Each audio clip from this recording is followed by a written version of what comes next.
friends of mine, people that I have a lot of respect for in the Middle East. I will be ordering the cessation of sanctions against Syria in order to give them a chance at greatness. Donald Trump yesterday in Saudi Arabia.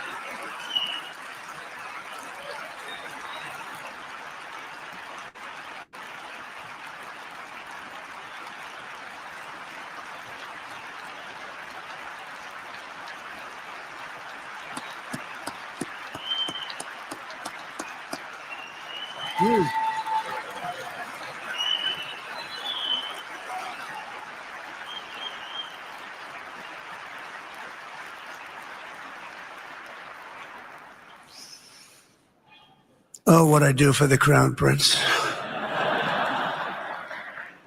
The sanctions were brutal and crippling and served as an important function, nevertheless, at the time. But now it's their time to shine. It's their time to shine. We're taking them all off, and they're going to have, I think they're going to have, based on the people and the spirit and everything else that I'm hearing about. So I say, good luck, Syria. Show us something very special like they've done, frankly, in Saudi Arabia. Okay, they're going to show us something special. Very good people. Everywhere we can, my administration is pursuing peaceful engagement, offering a strong and steady hand of friendship to all that will take it in good faith.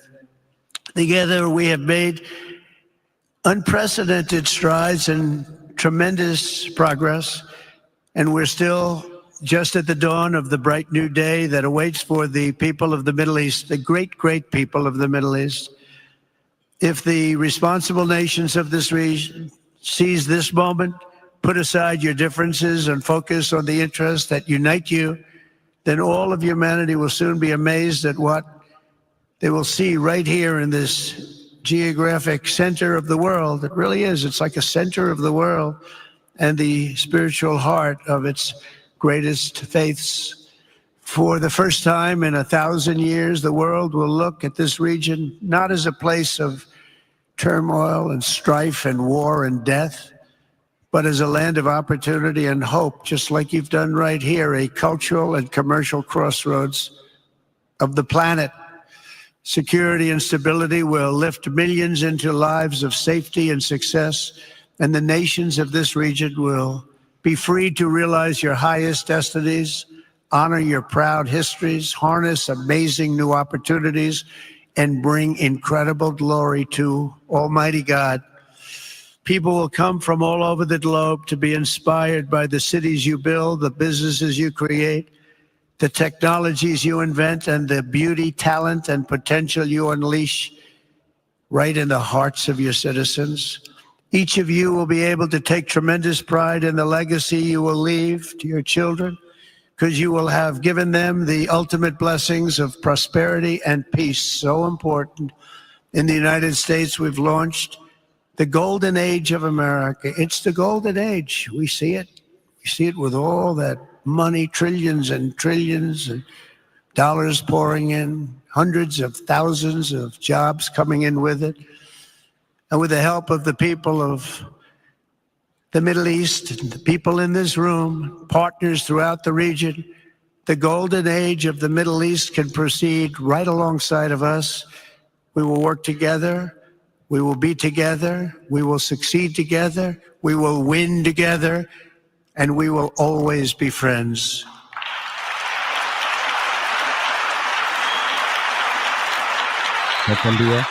Thank you.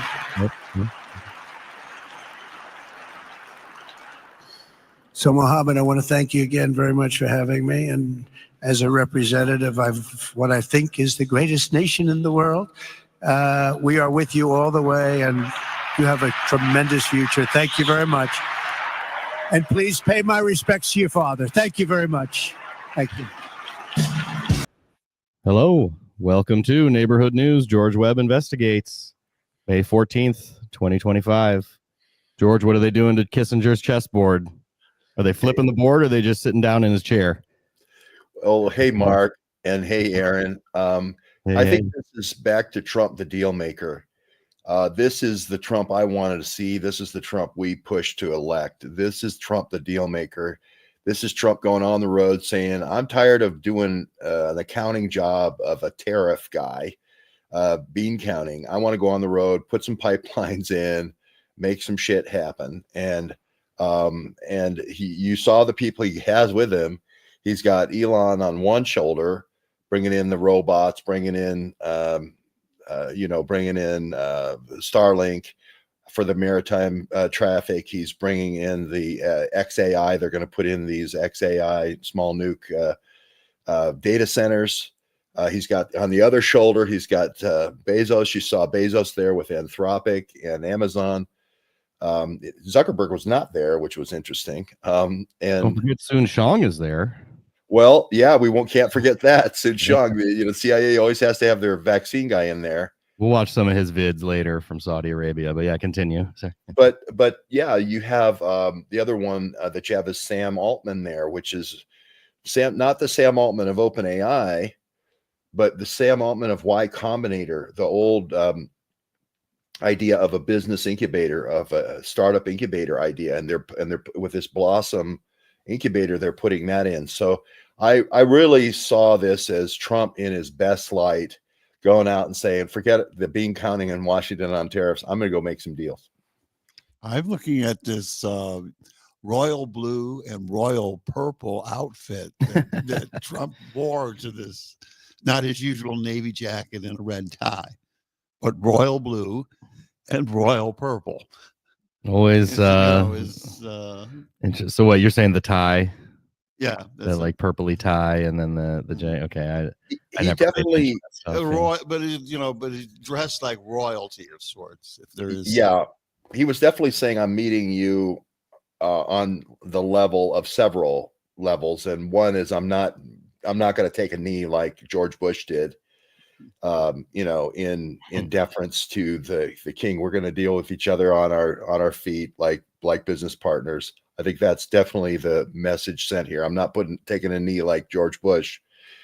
But I think this, NEOM came up yesterday. We've written a lot about NEOM, the Braverman, the Ben Gurion pipeline, and the Braverman futuristic city. Yeah, the futuristic city. We also, part of this, we've talked a lot of the old St. John Philby, Kim Philby's dad, with the old Aramco deal with British intelligence and the Rothschild deal, and then the pipeline, the old Trans-Arabian pipeline that went through Syria. And you could see that with the Syrian leader coming there, that's an easier route because they already have the right-of-ways, that the new southern route may go through Syria, Saudi Arabia direct up through Syria, so they don't have to create new pipeline and new civilizations. They can go along a place. And again, we said they're going to take the second Nakba, the second removal, the second roll up, the second ethnic cleansing of Gaza, and they're going to move these people. The hard part about moving these young Palestinians off to NEOM was it was in the middle of a wasteland. I mean, sands of Arabia, desert, right? So by moving the Nakba, which is the removal of these young Palestinians, to this old Trans-Arabian pipeline, the old St. John Philby pipeline, that's what I heard yesterday. That's new. So interesting stuff yesterday. I think that's where the Syria comes in. That's where the real thing behind, like he made it out like MBS was, just pouring his heart out for the Syrian people. And this was a big favor to MBS because they're both just such compassionate humanitarians, which of course they, that's fine. They're very compassionate humanitarians, but nonetheless, that's what it's about. Well, if you bring up the old map, if you bring up the old map of the old Trans-Siberian pipeline, and remember Kim Philby's father, the Kim Philby, if people don't remember, he was the lead guy in the Cambridge Five, the Rothschild Cambridge Five. That's how the Soviet Union got all their atomic secrets from the United States, Klaus Fuchs, etc., all the atomic spies. But the people forget Trans-Siberian? The Trans-Arabian. Okay. Yeah. My bad, which went through Syria and also Lebanon, I believe. Right. So to get to the Mediterranean. But now they've got the East Med pipeline all hooked up. So where do you want to come in? Right. Where do you want to come in? And the Israelis might want the Palestinians after the removal that's about ready to start. There it is. The old red line. Right. You see where the The tap line is kind of where if you extended Down the Aramco, orange at the bottom there, like kind of close to Qatar, down in the yeah, southeastern area of the line. You're saying? yeah, the orange line, but then the Neom is sort of in between the red line and the tap line. Fernleitung. I don't know what Fernleitung means in German, but the Germans had tried to crack this a long time ago with the Saudi Arabians before World War II, which is, you see where Tabuk is to the left over by the Gulf of Aqaba, the Red Sea. Yep. The Trans-Arabian pipeline goes straight across and then goes to the Gulf of Aqaba, and then the line between Israel and Egypt is the Ben Gurion pipeline and the Ben Gurion Canal. That's a lot of earth moving. That's a lot of boring company. And Elon Musk is like, hey, our boring machines go through sand way better than they go through mountains. Let me tell you, we have a lot fewer drill bits to use if we do that. If you look at the new Trans-Arabian pipeline, but that's why Elon's there. He's looking at selling a lot of boring machines. And I think this Syria thing is, we're going to put that old pipeline in action. Fascinating stuff. You think it's kind of like, let's get that off there. You think it's kind of like, hey guys, the old deal of oil, the old, the whole dollars for oil deal has run its course. We've got to modernize this thing. I would say oil unites us all. Well, pipelines unite us all. Go ahead, Mark. In that whole thing I came across, I think we haven't really been dealt straight with this whole oil thing in what's going on in the Middle East. In the study on this thing, I came across because I remembered reading in a coin magazine about these gold discs that were made by the United States Mint for the Saudi government. Come to find out, like in 1945, when the original Aramco was set up, okay, the king his royalties were to be paid to him in gold. And so like in 1945, Aramco isn't able to find gold, okay, at the price agreed in the contract, okay? So the U.S. Mint comes in here and makes these gold discs to pay him. And they did this again in 1947, okay? And finally, I guess by 1952, they convinced, Saudi Arabia, the king, to take paper money. So with all of that, now I'm almost seeing this whole, thing that we just saw with Trump and Salman is almost like the United States and Saudi Arabia are assuming the operations of what we'll call the British Empire. And this is more of a business deal, but I don't know if eventually we'll see the Saudis become the holders of the world reserve currency, if we'll work with them or something on this. Just definitely cut China out of the deal, because we're going to continue this petrodollar. But anyhow, with this in 45, this is telling you that the $35 an ounce price that was set for gold was a lie when they went into Bretton Woods, because here they couldn't even honor it a year later, making deals with the Saudis. So we've been dealing with fraudulent money, okay, since who knows when. Well, I definitely think you're right, Mark, that this is a shot across the bow with China, and this is a play to back the dollar with oil. And it's the old trade idea, which is we'll take our top technologies, our AI technologies, and we'll trade them for your oil. We'll give you nuclear technology, we'll give you AI technology, we'll give you all this stuff, and we'll have the Blossom Accelerator in Jeddah, and it's all going to happen. And the dollar will, as long as you stay on the dollar, we're good to go here. And this is a shot across the Chinese holding our debt. I agree with that. I'm reminded that the Michigan Center there that you guys have is based right in front of the largest gold and silver exchange in I think it's the largest or the second largest in the world. And you guys there are the brain trust of gold investments. We just had one of our benefactors for citizen journalism do very well in gold in Canada, Western Canada. I was in the gold mines with Elon, not physically with Elon, but you know, we were going around the gold mines of Burning Man. Is that Winnemucca? Weren't you in the Winnemucca, yeah. And I think, you know, with all the gold mining maps there in your studio and all the silver mining maps, it's going to be a great place to go.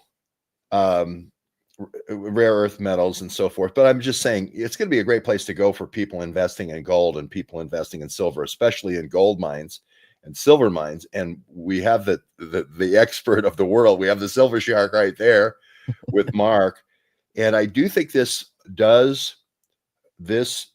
underwrites a whole new future in gold. I think Trump is and silver, right, for exploration now. I think the opportunities in the United States and Western Canada are like never before. Interesting. Yeah. So these coins, this is what the U.S. paid Saudi Arabia for oil, like in the 40s. They minted these essentially for Aramco so that they could pay the king of Faisal. I'm going to assume he was the one that created the deal. His royalties were to be paid to him in gold. Oh, so like Aramco was an American company that was allowed to operate in Saudi Arabia, and when the CEO of Aramco would go with his briefcase to give to King Faisal for his royalties, you're saying it was like, I'm not taking your dollars, I'm not taking your bonds, I want these. And these were specifically minted at the Mint of Philadelphia for the king. The king to pay his royalties. So these were not like available for sale to the public. These were we weren't directly. American citizens were not allowed to possess gold, and that's probably. I mean, these were probably interesting. Wow. Probably made out of melted gold coins that were, removed from circulation. And also, now I can kind of understand how they ended up with a 1933 double eagle. Because that was like the illegal to hold gold coin, and they had one, and then they found 12 in a vault, and they were all confiscated by the U.S. Mint, but except for the one in Saudi Arabia and one in the Smithsonian, I guess, the rest of them were all locked away in Fort Knox or something like that. Well, this makes me think, though, that Kissinger made the deal of dollars for oil because it was like, guys, we can't do this with the gold anymore. Well, I don't know, Georgia. You've talked a lot about Kissinger and the oil deal. Saudi Arabia essentially forced a default, okay? Because if they started accepting paper money, instead of the gold, which was originally, so it's telling me like the Saudis really have been, had a control in the background, really since World War II, probably because of the supplying oil for the war machine, but they've had a seat at the table all along. Yeah, and I think you're going to see a lot more exploration in the Western United States and in Western Canada now for gold and silver, plus the rare metals. And I think Saudi Arabia is going to be the investment partner here. Again, all Elon needed was an investment partner for the boring machine. I still don't think the boring machine's for a wormhole for major cities for traffic.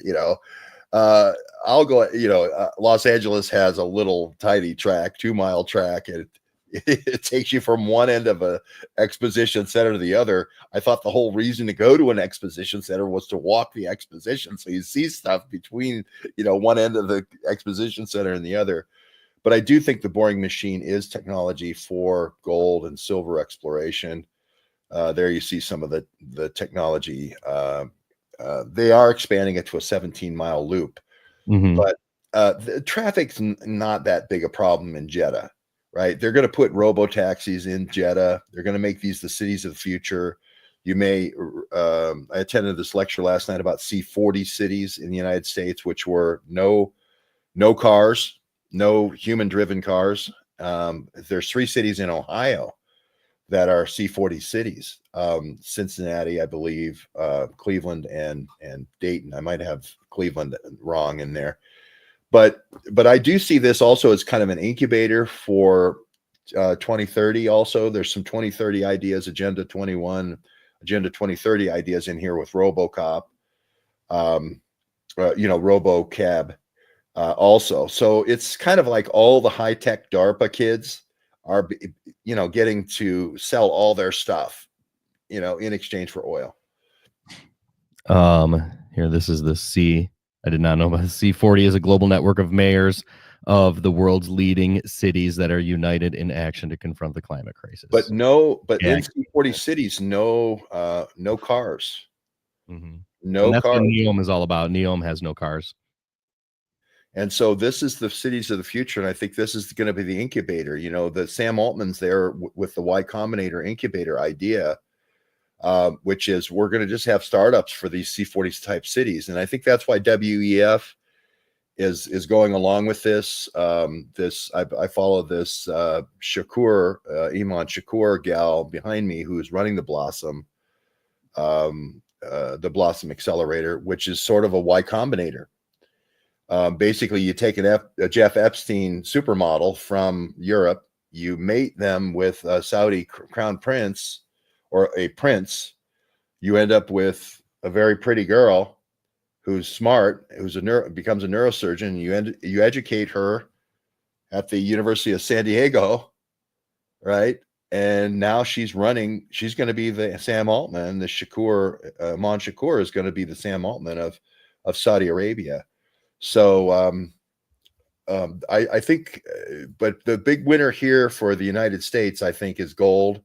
I think it's Nevada wins in this, California wins, Idaho wins, or to some degree, Oregon and Washington, Eastern Oregon and Eastern Washington. The 4 Western provinces of Canada are big winners. And the gold and silver studio, the gold and silver shark studio in Michigan is a big winner in this.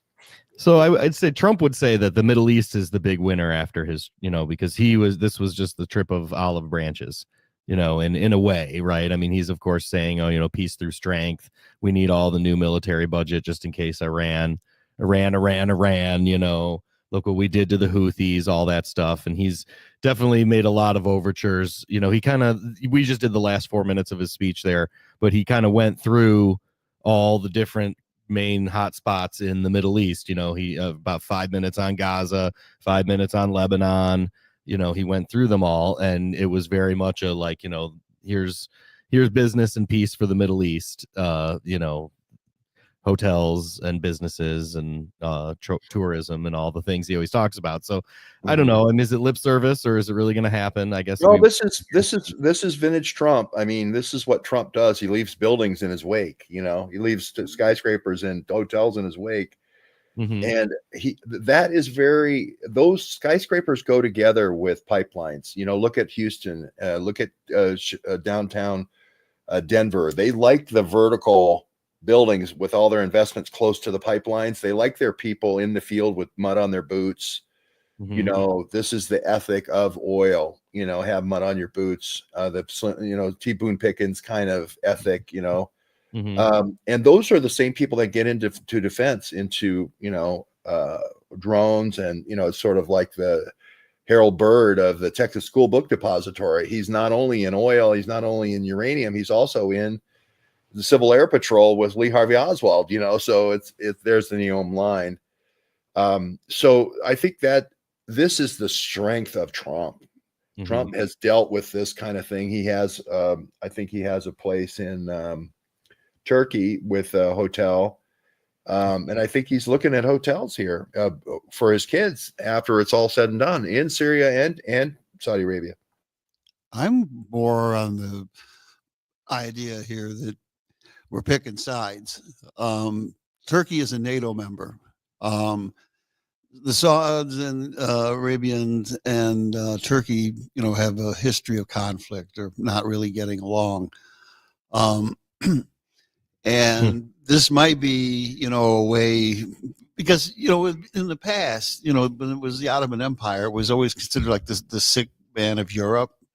And Russia was big into going and incursioning into their territories. And then you had the Austrians also,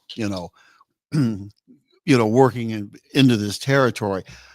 I'm wondering if, again, seeing these battle lines setting up, but the British Empire, where the Saudis might be being built up to be like a check against the Turkish NATO possible incursions into the area. Well, I think you're right. I think Trump looks at this. If this was a chessboard, literally, he says, you've got the Istanbul Trump Tower here. That I've got a bishop over on the chessboard in Turkey. I need an offsetting bishop in Jeddah, or an offsetting bishop on the Red Sea, because MBS, the Crown Prince there, wants to do a whole bunch of development on the Red Sea. We've talked about Neom, where the pipeline meets the sea in the Gulf of Aqaba, being a new city. So I think there's a whole bunch of things that Trump's trying to do legacy-wise for his kids, for the development here. I do agree with Mark. The kingdom doesn't want the paper that we print from our printing presses. They want our gold. And this is going to be a boring machine. In order to keep this engine going, they are going to want gold. And then the Elon Musk boring machines are going to have to get busy quick. Absolutely. If we could watch the 2-minute promo video about Sure. Neom. Get a little deeper dive into Neom. There's a 10-part series out there, the Braverman Prophecy on Neom, on my Substack. So we've written a lot about Neom. We've been waiting for Trump to green light this thing. Now they've green lighted it. Absolutely. We will watch this little 2-minute trailer about Neom and see what we think. Neom. Redefining livability, business, and conservation. A new future. 15 sectors as economic engines, each reinventing their categories. New thinking, new technology, resulting in job creation and economic growth. A place powered by renewable energy and sustainable water through Neom's energy and water company, Enoa. Our cognitive technology business, Autonomous, is pioneering personalized services, sectors already in market with media production, future-proofed food, and new forms of mobility.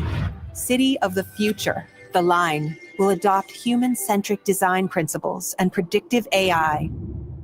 A walkable city, an agreeable climate all year round. No cars, no pollution, no urban sprawl. The reimagined industrial city, Oxagon, built at the crossroads of global trade with advanced and clean industries. Our mountain destination, Trojena, Sindala, our luxury island. We are changing the face of tourism through regenerative travel in an unexplored land. 12 luxury destinations across the region of Magna, steeped in natural beauty and advanced technology, championing better international standards in tax, the regulatory environment, and commercial law. Re-greening, rewilding, regenerating across land and sea, with 95% of Neom protected for nature. Owned by Saudi Arabia's Public Investment Fund and supported by global partners like DSV, OneWeb, and Pony AI. Neom is happening now. We are open for business. The purpose is to accelerate human progress. Neom, made to change. Future is now, everyone. Get with it, or you're going to be left behind. Well, let's unpack that a little bit. With Magena, just to look at where these places are and look at what barren wastelands they are. There's Oxagon, which is, I believe, in the Red Sea. Is that correct? Off the coast of Saudi Arabia. Plop it right in there. Do all the industrial stuff. They'll probably have little like mini boats or little like mini like boat pod AI transporter things that'll like go across the grid and transport you. Right. Instead of the shuttles that you would normally have with a conveyor belt, they have this concept, I think, here of, I think there are the transverse conveyors here. Carmadoc says she's being left behind. I would rather be out on the farm than living at Oxagon. Oh, yeah, for sure. I attended just speaking of Carmadoc, which is America's only real frontline doctor. The only real frontline doctor that actually provides health care to people, alternative medicine as well as Western, the best of both. She's the only real frontline American doctor that exists. And we talked last night extensively about BlackRock using NGOs to buy up land under these global projects, these regional projects for wind and solar. They first kind of come in and take over the local town council, in this case, Springport, with a solar project. And then they use their own Department of Natural Resources and Forestry lands. And then once they get the town fathers on their side, then they go after the farmland. So we have to remember that we don't want these PR schemes to take over our American farmland with BlackRock. I want to throw that in. But in the case of Saudi Arabia, it is wasteland. And what they do have is a big Red Sea that's kind of underdeveloped. And they do have a lot of money, and they got to put it somewhere. And so what do the AI billionaires all say from America? Hey, if you don't want it in, Nevada, we put out a proposal to keep it in Nevada. If you don't want it in Nevada, we'll put it out on a boat. We have a lot of Red Sea here, and there's no resistance. So you see these proposals, and they seem a little wild, and they seem a little pie in the sky, but I don't think so. I think they actually see the money here flowing, and the oil money, the Saudis want to reinvest in this high technology. Absolutely. High-tech slums. They're just reinventing the slum because there's packed housing.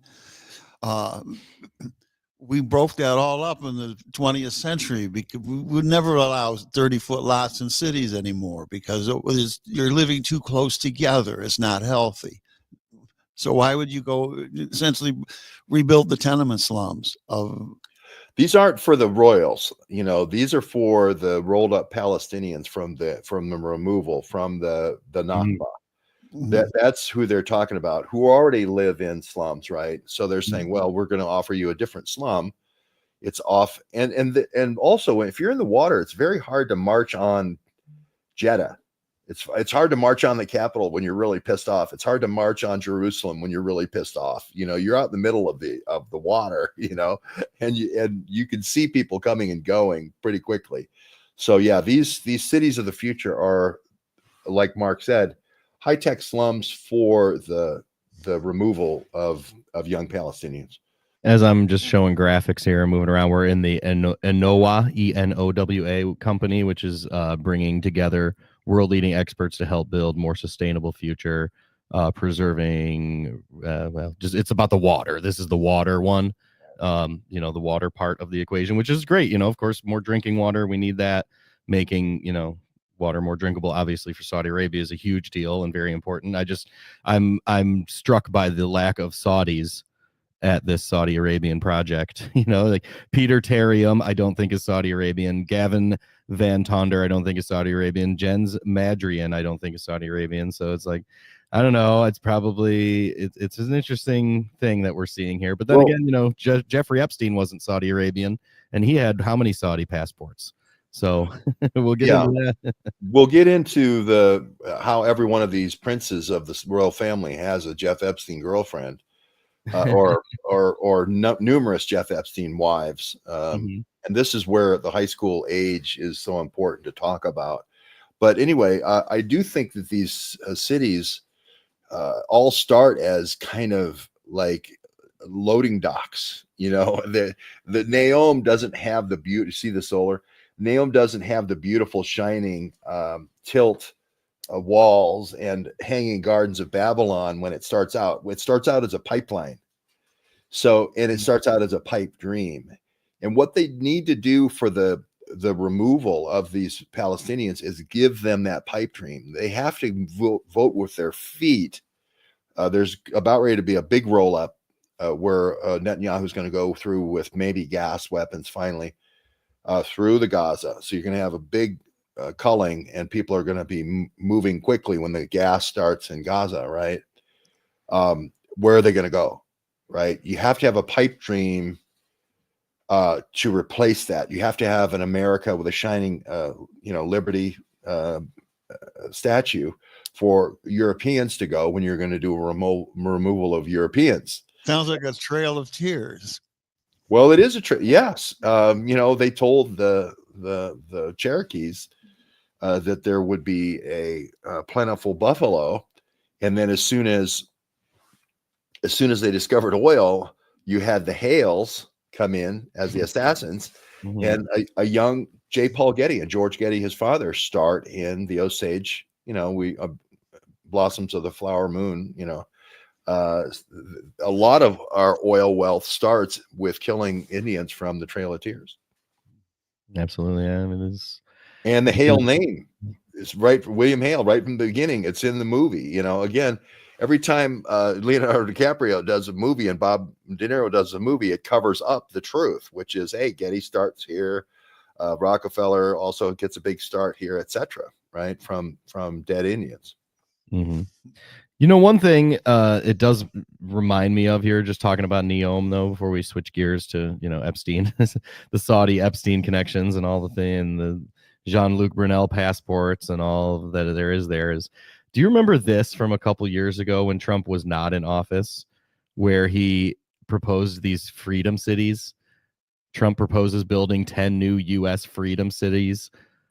I don't remember that. No. Yeah, it was this thing. It was probably 2 years ago. Maybe we can watch this here in a minute.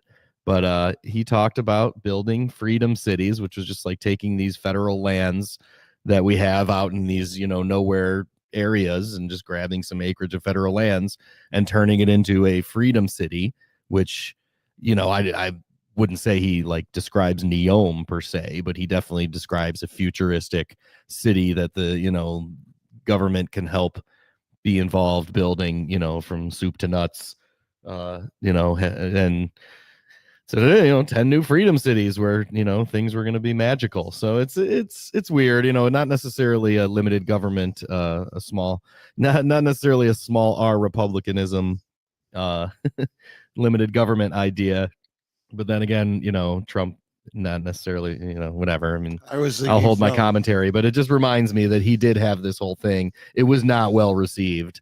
That's why I think he kind of pulled back on it, because you could see the backlash on Twitter was like, we don't like this idea. This is nonsense. We've got enough cities that need enough work. We don't need to be building new ones in the middle of federal, acreage. But it was like, he did float something kind of like that. And here it is. I mean, so it's good you don't remember it. They memory hold that fast when they saw that nobody was responding well to it. But well, you're going from company town to company city, kind of. A little bit. Yeah, there's very much a Rockefeller ethic here, which is I hate inefficiency.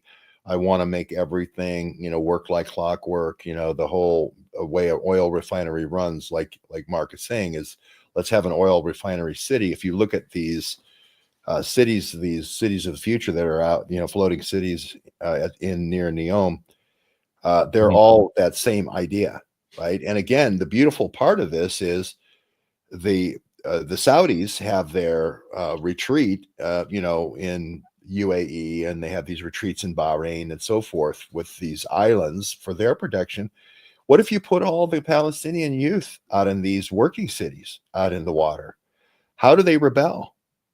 They have to come over the bridges, so it's also a way of limiting the threat in the Middle East.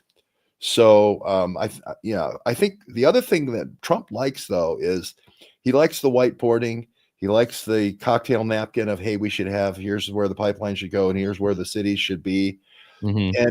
And he is going to get a chance to do that agenda here. He is going to have a chance to build cities along the way, and there will be Trump hotels to have all the oil executives, and casino executives, etc., along the way. And Syria offers Saudi Arabia a chance of liberalism, where it has to be all Wahhabi on the Arabian side. It's fun and games on the Syrian side. Mm-hmm. Are we seeing a counter weight to the Belt and Road, like a competitive global trade system to go against the Belt and Road Initiative? I agree with that. Yeah. China, I think we have China trade partners with Rothschild Energy and Warren Buffett as well. but I do think this is Trump and in the Dave mentions Jared Kushner and the Trump family throwing their weight around with the Israel-Saudi partnership. And hey, we can have a pipeline to paradise too, right? It's not just the Chinese that can do this with Warren Buffett and Rothschild Energy. We can do this too with more of a Rockefeller thing. The original Ramco thing, even though it was a British intelligence agent, St. John Philby, that got the deal, it was Standard Oil, right? It was Rockefeller that put in the Aramco pipelines. And this is a counterweight to the British, which is the Imperial Oil Company to Iran. But make no mistake about it, all these geopolitical strategies and chessboards all have oil at the bottom and oil and gas at the base of the whole thing. And nothing will be true if there isn't a connector to the East Med pipeline. The East Med pipeline has always been Israel's southern route. Israel wants to play the broker in the southern route to supply Europe. They're going to blow up the Nord Stream. They're going to blow up the other ones as soon as this is done. They're going to blow up the other Russian pipelines, and this will be the key supply for Europe for oil and gas. East Med going from Greece to Cyprus? Well, that's it's maybe changed slightly. This was the original proposal. This is the George Papadopoulos days when George Papadopoulos was negotiating this. And that's why Papadopoulos is in on the East Med, because of the Greek thing. Right, but it took us. Now the Pietro Benassi folks have gotten involved, and now it goes through the boot of Italy. You see where it goes into Bari, into the heel of Italy there. It does stop through Greece. I don't know the latest lay of the land, but what they always do is they have secret covert pipelines that are, 8-inch, and then they go to 12-inch, and then they go to 18-inch, and they keep upgrading the capacity until they get to 56-inch, right? But you don't want to pay for that yourself. You want the Ukraine war to pay for it, right? And then say, well, it's a part of the security deal for Europe, right? And then get somebody else to pay for it. The Ukraine war, we've said this since 2017, predicting the Ukraine war, will pay for the East Med pipeline. Look at all the people that were injected into the Trump campaign for Trump, Russia. They were all the East Med pipeline people. Right, now it's starting to make sense. That's why. Like Papadopoulos, yeah. And this, like we've always said, you follow the rat line, follow the oil lines and pipelines, you'll follow the rat lines. The intelligence agents will follow. I really see Trump kind of giving the Middle East a easy way or a hard way. This is the easy way, guys. We're giving you a chance here. Easy way. The easy way is right here. Just step on and take it. And I don't know. I don't know if Trump's capable or planning to actually do the hard way, or if that's just, I don't know. This is the easy way. I can say that much. Yeah. This Pietro Benassi loves this story, right? Because most of the pipeline's going through Israel, right? You remember Trump took oil down to negative $40 a barrel. So what he's done with with the U.S. is woke up our oil production. Okay, so now we pretty much can stand against OPEC and control the price. Yeah, I think when you have Saudi Arabia as the key linchpin of any OPEC cartel, as soon as Saudi Arabia doesn't want to play in the cartel anymore, it's kind of like Babe Ruth taking his ball and going home, right? I mean, that ends the game. You could have Pee Wee Reese out there throwing, but it's not Babe Ruth, right? And Saudi Arabia is the Babe Ruth in this story, and that's why Trump's going for the lead pin here. And I do think this is for a legacy for his children. I think this is a legacy for Jared as well, his son-in-law. Jared is certainly a big part of this. Genie Energy, Dave mentions Genie Energy is a good map of the intelligence operators that are involved with, Rothschild and Genie Energy, Dick Cheney with the Halliburton interests. You've got Rupert Murdoch's of the world. You've got the CIA guys. You got Larry Summers in there for AI. You have Jim, the ex-intelligence operators. I'm forgetting their names right now, but they're also in there from the Atlantic Council. So this is kind of like peace through pipelines, right? Peace through pipelines. I'm looking that the British are being marginalized in essentially the operation of the empire now. You know, the Saudis and the U.S. are pretty much going to determine what, you know, would have been the commercial British Empire, whatever that is, the East India Company or its successor, Crown Corporations. But I'm looking at this as Great Britain kind of just being relegated to a backbench, you know, a participant in the whole operation of the Western economic system. Yeah, I think that's a great analysis, Mark, because this is certainly a Rockefeller pipeline from the first days of, from the very first days of St. John Philby being pissed off, but certainly since after World War II, this has always been a Standard Oil of everything deal, and Iran being the other player here. Iran's the other player. Yeah, most people don't, know these characters from history, but this is the real Lawrence. This is the real Lawrence of Arabia. I was gonna say I've heard you say this name, probably 100 times, and there's just so much research that we never, sometimes it doesn't sink in because I've heard you say John Philby, St. John Philby, but I never really knew he was. So I'll say Harry St. John Bridger Philby, 1885 to 1960, also known as Jack Philby or Sheikh Abdullah, was a British Arabist, advisor, explorer, writer, and a colonial intelligence officer. So really, he's a colonial intelligence officer pretending to be all those other things, who served as an advisor to King Abdulaziz ibn Saud, the founder of Saudi Arabia. As he states in his autobiography, he became something of a fanatic, and in 1908, the first socialist to join the Indian Civil Service.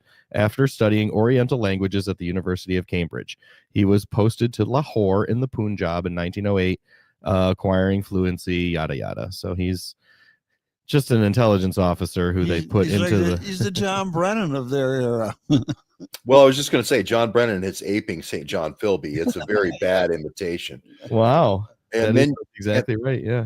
And then the other John Brennan piece is he's got his front man, Dr. Sun Shong, pushing the Anktiva vaccine for every man, woman, and child in Saudi Arabia. Do you think that's going to be the Anktiva cancer vaccine for every royal? No, it's going to be the Anktiva vaccine for every peon, right? Everybody who's not in the Saud family is going to get that, right?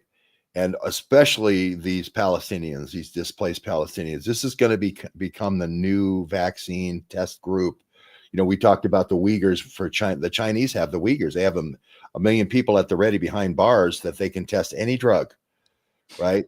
And the Saudis don't have that. But now with the displaced that's coming, the big displacement of these Palestinians, now Dr. Sun Shong has 1 million people behind bars, essentially, right? Kind of open air prisons that they're going to be building for this Anktiva. You go ahead and play this. I was gonna say we will play this. I do want to give a great shout out though to Dr. Pat Sun Shong for getting out of his mother's basement and getting on the road. He's doing his best George Webb here, bopping around. He's got all sorts of videos. We'll play a couple of his videos. Yeah, this is great. This is great. He's doing the George Webb. Yeah. Somebody buy Sun Shong a gimbal and he'll be on his way. Like Sun Shong, you don't need a cameraman there holding the phone for you. You just need a gimbal, and we'll have to go.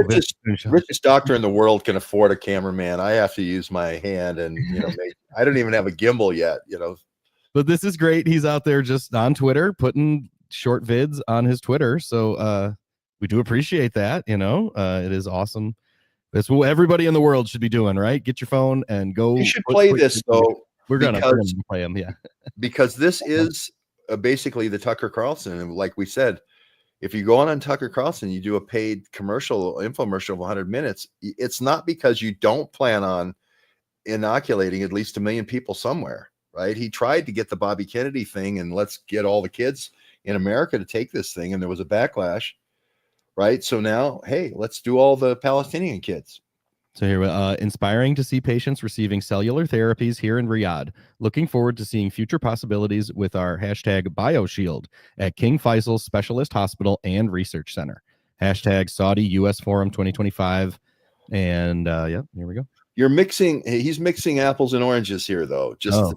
I'm just saying CART replacement therapy, which takes your antibodies out of your system and then amplifies them and then puts your own antibodies back in, right? For trying to fight cancer. I'm all for CART therapy. That's for people who are in stage 4 cancer, who are dying, right? And their bodies don't have enough T cells to fight the cancer. That's all good. The thing that's happening at King Saud Hospital behind him, that's all good. But he's marrying that. The apples and oranges become the tangelos, right? Or whatever an apple and an orange combined is. Or Tangerine or okay. or apple. Uh-huh. He's bolting on his Anktiva bladder cancer drug, saying, well, now we're so successful with CART therapy here at King Saud Hospital. And I agree, that's the way you're going to live a little bit longer. But he's bolting in this thing saying now we need cancer vaccines, which is basically what's gonna happen if we give a whole bunch of young Palestinian kids Anktiva. I don't know. It's sort of like what happens when you give a whole bunch of kids in Sandy Hook this weird gonadotropin thing that messes with their hormones. I don't know. Adam Lanza's face lengthens out like Abe Lincoln's, by the time he's 7, you don't know what's going to happen. It's gene therapy, this Anktiva thing, he wants to push it through. And again, where are they after they start gassing the tunnels in Gaza? Where are these kids going to go? Where are these kids in Palestine going to go? Absolutely. Here, all right. We'll play this about a minute and a half, and here we go. It's been truly one of the most inspiring meetings. I've come to a hospital here that was built by King Faisal in 1975, whose mission was to treat all cancer patients for all people in the region. I'm amazed. I walked into rooms where they had CAR T therapy. They have 150 rooms for infusion. The hospital is bustling. There's research going on. The opportunity to actually transform not only the region, quite literally the world, by the commitment here. The clinicians are seasoned, the researchers are enthusiastic, the CEO is visionary, the commitment to the people is inspiring. So this has been one of the most inspiring meetings that I've had in my career as I walk through medical centers after medical centers. This good is of the highest quality when I see this compared to the most major important medical centers in the United States. So I'm so pleased that I came to visit with these team and the CEO. And we will be back. Not only will we be back, we'll commit our technology of NK cells, CAR T cells, and most importantly, this BioShield to this institution. There, yeah, it was mostly just a big wet kiss there. Yeah, and you notice, and you Uh-huh. notice what he said was the CART therapy, right, is going on now. And again, CART therapy, great idea. It's not completely. We go to all these cancer centers, Mhm. Loma Linda and so forth, and City of Hope, and different places where these different technologies are being tried out. And I do have a lot of good things to say about CART therapy. But Anktiva is certainly an unproven sister. Anktiva has been out about a year.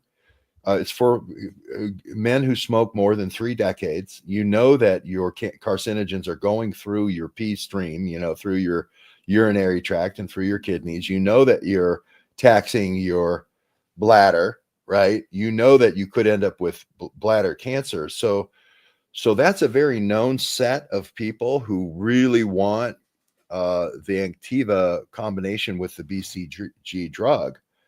But now to say, okay, because it works for 70-year-olds that have been smoking 30 to 40 years, and men particularly, let's go ahead and start giving this blanket therapy to kids.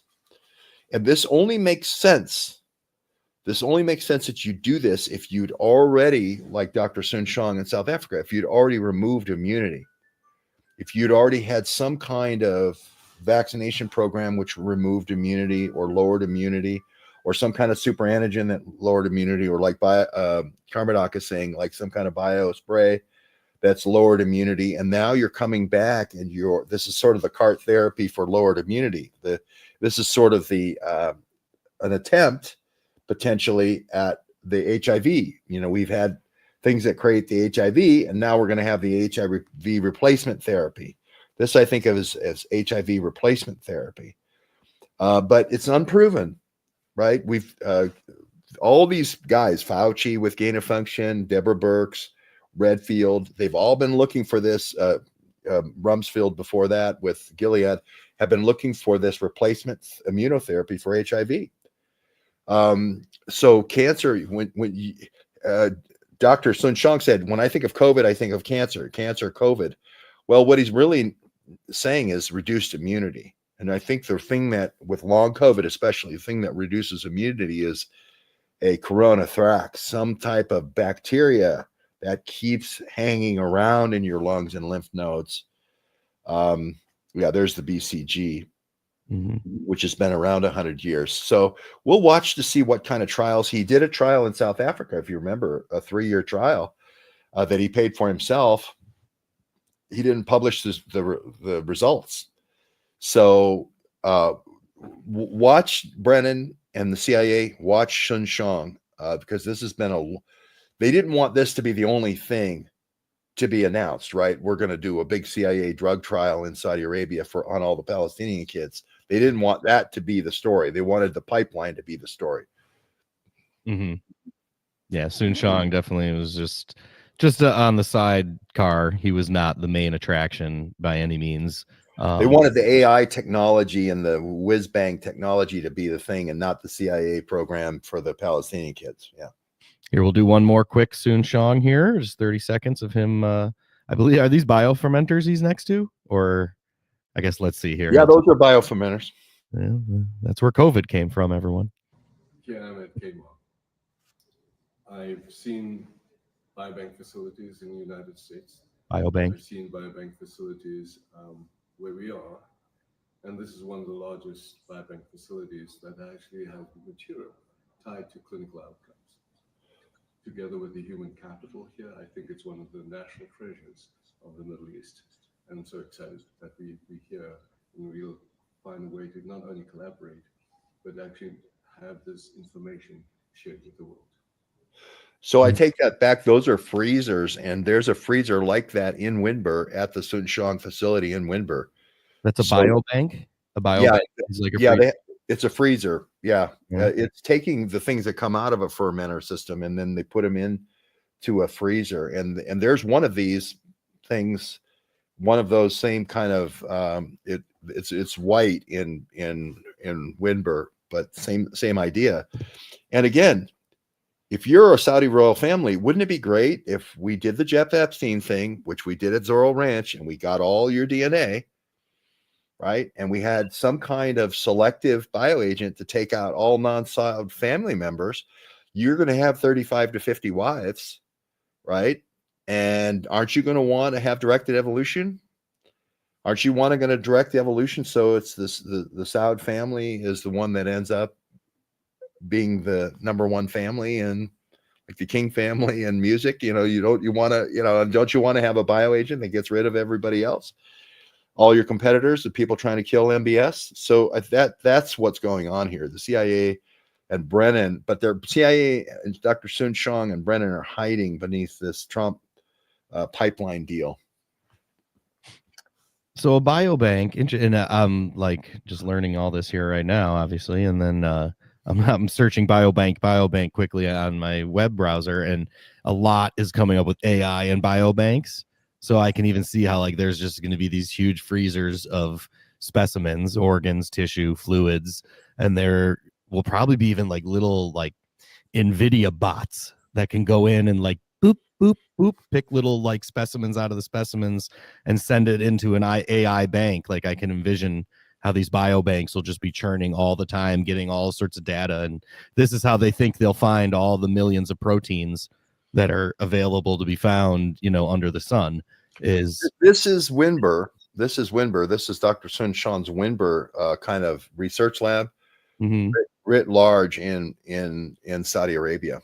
And that's what's going on here. Directed evolution is a big part of that. So because that's basically speeding up serial passaging. It's speeding up we're using robotics to speed up serial passaging. So you don't have Fouchier at the Erasmus lab there with each rabbit, or each ferret, gassing ferrets. This has all been made on a robotic system. So we'll be watching this undercurrent. This is the thing that they don't want to publicize. The Dr. Sun Shong, John Brennan, Wesley Clark, all the intelligence guys. This is not the thing that they want to lead with. Absolutely.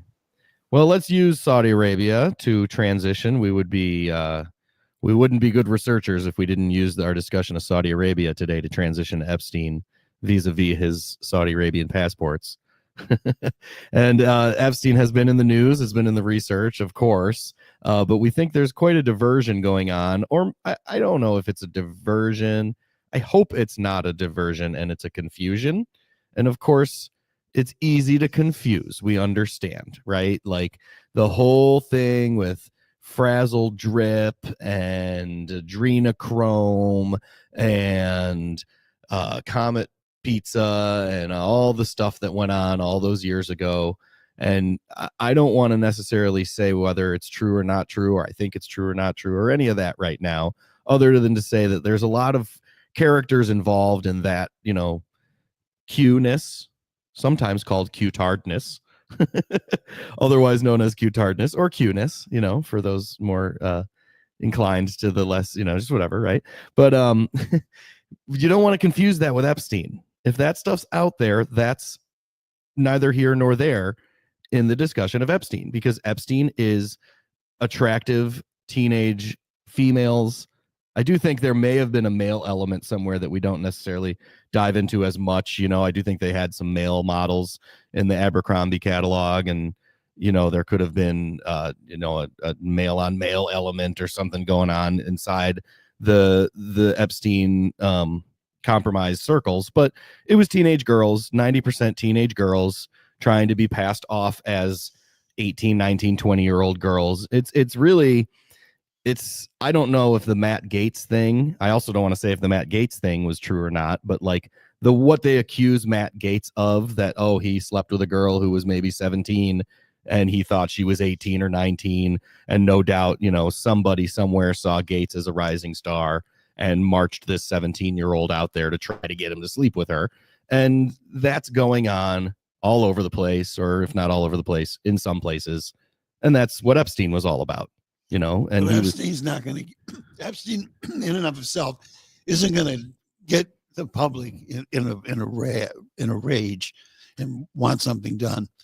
The crimes against children are okay, and I think that might be why that narrative is in there. Well, if you're if you're the Attorney General of the United States, you need to not confuse the two. He was supposed to going to make all these babies, right? Where are all the Epstein babies that he's supposedly created with his sperm? Okay, so there is that, but I think that. Again, it's that there may be something there, but the public will latch onto and expect discipline or something results for crimes against children, whereas a lot of people that would be seeing these other things that are going on with Epstein might be guilty of the same things that were going on in these behaviors. Children, there could be cross culprits or cross victims on the back end. But Epstein and his network themselves was, the teenage girls being marked, What was Zorro Ranch? What was Zorro Ranch? What was going on at Zorro?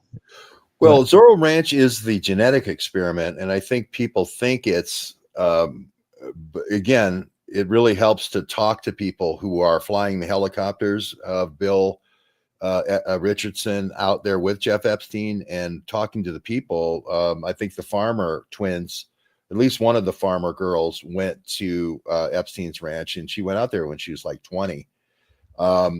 It's, her big college, Epstein paid for her college and so forth. But what they were really trying to do is come up with this idea of, and again, for the Saudi sheiks, let's biobank your sperm, right? Let's have your women in your harem of 35 to 50 different women. Let's biobank their eggs. Let's make sure that your lineage lives on long beyond your death. Let's make sure that the kingdom of Saudi Arabia is pure. So the same Aryan purity arguments that they were doing for the Nazis, they just kind of transmogrified to Saudi Arabia. That's what was going on under Department of Energy funding, by the way, with Epstein. DynCorp tail numbers on the helicopters. So Epstein is a big part of this. We had the Path Foundation also with Fergie in Little St. James with Dr. Eric Braverman. Again, all this stuff on my Substack. So we've looked one level lower here. Maybe Dr. Sun Shang standing in front of the biobank refrigerators is that program, right? I don't think Sun Shang sold all those refrigerators, for the biobank. I think that's an Epstein thing. And Epstein was also talking about CRISPR. So if there was a genetic thing discovered in the royal lineage, that they could edit that out. If there was some kind of blue blood purpurea or some type of blood disease, etc., the royal diseases for hemophilia, they could edit that out because of the inbreeding. So the inbreeding diseases, I think, become important here. But Epstein certainly was marketing both the women and these kind of colony type ideas to Saudi royals because that's where the money is. Right. Mm-hmm. Now, also the UAE, also Bahrain, also Qatar. But that was Epstein's focus. He went where the money is. Fascinating. I'll play your little 2-minute video here from Twitter from the other day, and then we will continue on. Okay, hello everyone, George Webb. I have a Substack out there about the 10,000 little kids. The 10,000 little kids scenario and narrative is being pushed by Pam Bondi. It's not true. We've been to all the sites for the Epstein sites. It's really the Wayward Girls. It's the Wayward Girls, 15, 16, 17-year-old girls that were put into a finishing school by Ghislaine Maxwell to be presented as 18-year-olds. That was the ruse that they were using. That was the, let's make them think they're 18, the Matt Gaetz compromise, if you will. I don't know why they're trying to push the 10,000 little kids. 10,000 little kids don't drive sports cars. These girls drove sports cars. They wanted to be Victoria's Secret models. They were lured by the empty promises of Jean-Luc Brunel and Jeff Epstein. I don't know what Pam Bondi is doing, saying it's 10,000 little kids. I'm sure they can produce 10,000 little kid porn videos, but they have nothing to do with the Jeff Epstein case. It's Les Wexner. It's the limited model promises. Again, we have witnesses that are a part of all these places as well. So it's about young pubescent teenage girls. There was an inside joke at all these locations that there was a home for wayward girls. A lot of the girls stayed at the various locations in Long Island. Beach houses were rented, as well as some stayed at the Stone Fortress. Some are the chief science officer now at the World Health Organization. If you play along the game, you don't die. You're the CSO at the Chief Health Organization now. But we've been to Palm Beach. We've been to Little St. James. It's not about little kids. It's about the wayward girls. And the Home for Wayward Girls is the thread that runs through all the cases. Check it out on the Substack. We've been saying it for 8 years. I don't know why Pam Bondi is doing the 10,000 little kids routine tap dance, but she is. And we just can't look the other way. The adrenochrome is too hard to. Sorry. Well, it could be 10,000 little kids. And I wrote a follow-up to this saying Jean-Luc Brunel did have a coterie, if you will, of 10,000 kids, probably tens of thousands from the modeling agencies. And Peter Duke and I have talked about the Jean-Luc Brunel network since 2018, right? There are 10,000. There's maybe 100,000 kids that have gone through the Estee Lauder recruitment network and the various, Mark Lauder inherited that from his father, from the Mega Group. Brunel's been watched since 88. He was a part of this. So there could be hundreds of thousands. You have the Kosovo girls being, I think this was, Marchenko, who was flying Jeff Epstein Gulfstreams around. Back and forth between Epstein when he was in jail to Jean-Luc Brunel. when they were trying to get their story straight, right? She made 70 visits to Epstein while he was at the Palm Beach Stockade. Remember, he only went to the Palm Beach Stockade on the weekends, and the door was never closed on his cell, and he was only in there an hour. This is while Pam Bondi is the Attorney General of Florida. So she had 8 years of locking up Jeff Epstein. So my point is that you have to look at the metadata of Marchenko, the pilot, going back and forth to Brunel. You have to look at Brunel's tens of thousands of model pictures, and you have to think about the Saudis in this. The Saudis are picking now. I mean, Marchenko goes all the way back to 9/11, right? We have to get 9/11 passengers passports to get them in the United States if we're going to have a story about 9/11 passengers, right? And Epstein first goes to Austria to try to get them Austrian passports, and the idea was that we'll bring the German cell down where a lot of these guys came from, and then they were put into Kosovo, if you remember, the Mujahideen and so forth. So there was this kind of connection between Slovakia and Kosovo and Croatia, etc., between Germany and there, and the country in between is Austria. So yeah, here's Marchenko, whose father, I don't know, Slovak aircraft pilot is how. Yeah, but she was the key between Jeff Epstein when he was in Palm Beach Stockade and Jean-Luc Brunel, the tens and tens of thousands. This is why we follow the jet aircraft that she flew when going back and forth to Riyadh, going back and forth to Paris, right? This is the whole network of selling the girls. And I think where this has gone now is, hey, we have all these models, we have all these pictures, we've been marketing all these models to these Saudi kings and princes. How about their eggs? Right? Maybe there is a little bit of truth to what Pam Bondi is saying, is the eggs of these girls are very valuable. They're model eggs. Sure. The Saudi princes already think their sperm is the essence of Lauder, the essence of God, right? But how about the eggs, right? So when you have Sun Shang in front of the refrigerators there, it's not just the Crown Prince eggs, it's also the supermodel Crown Prince sperm. It's also the supermodel eggs that you're seeing, I think.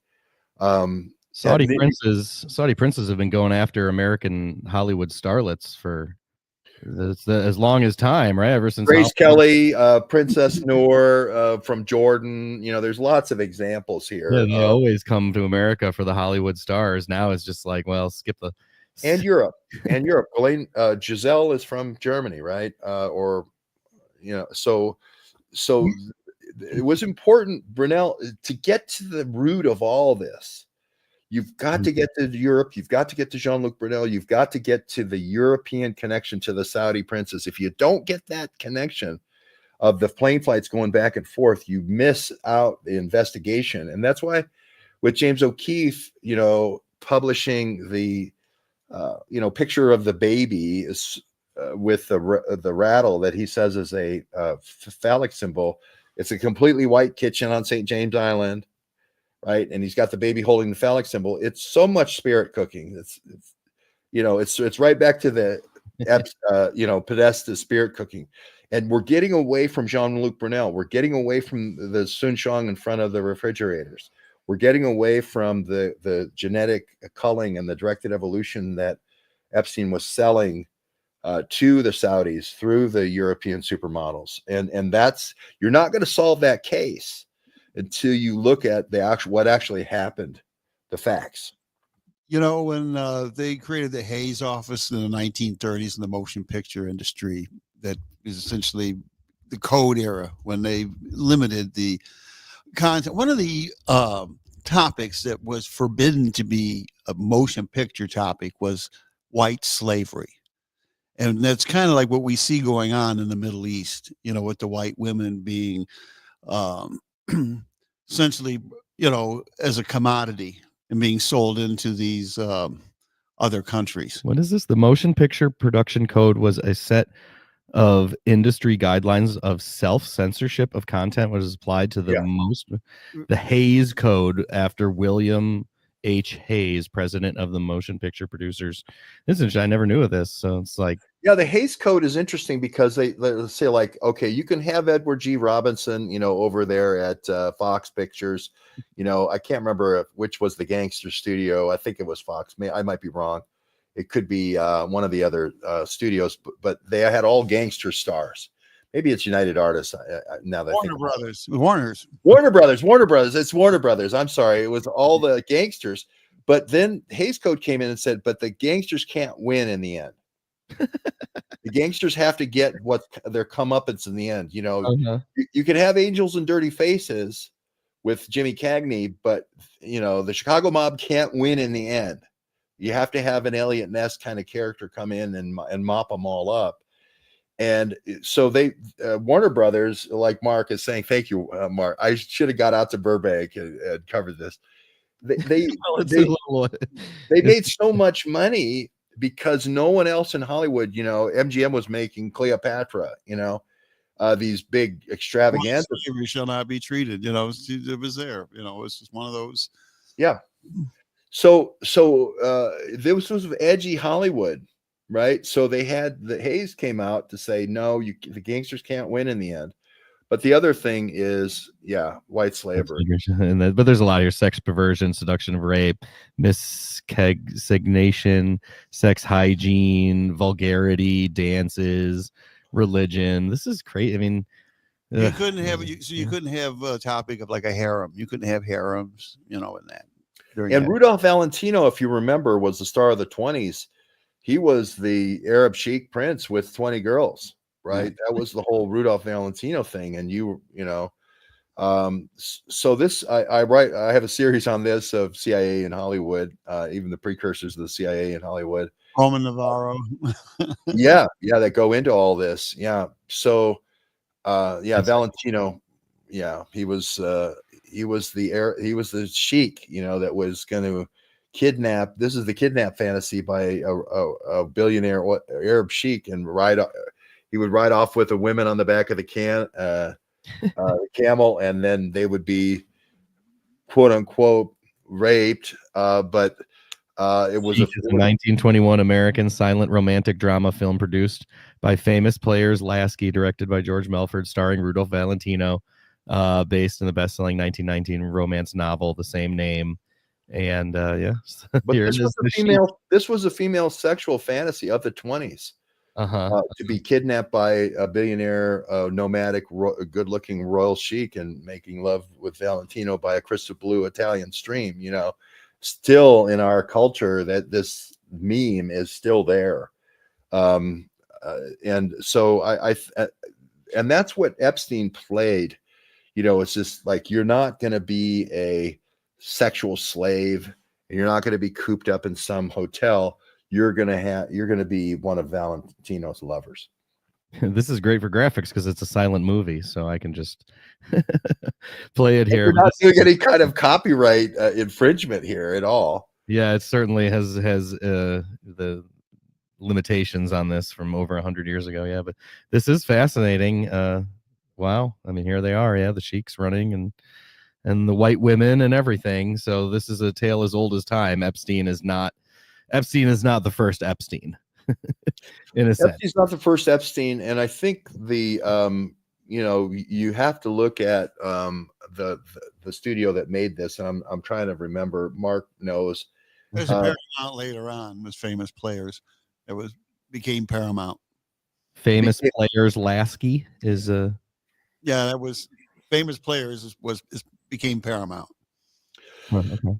Yeah, and Paramount, of course, is the Chicago mob studio that makes The Godfather and gets all the money from the casino money from the families and so forth to basically become the Chicago mob studio in Los Angeles.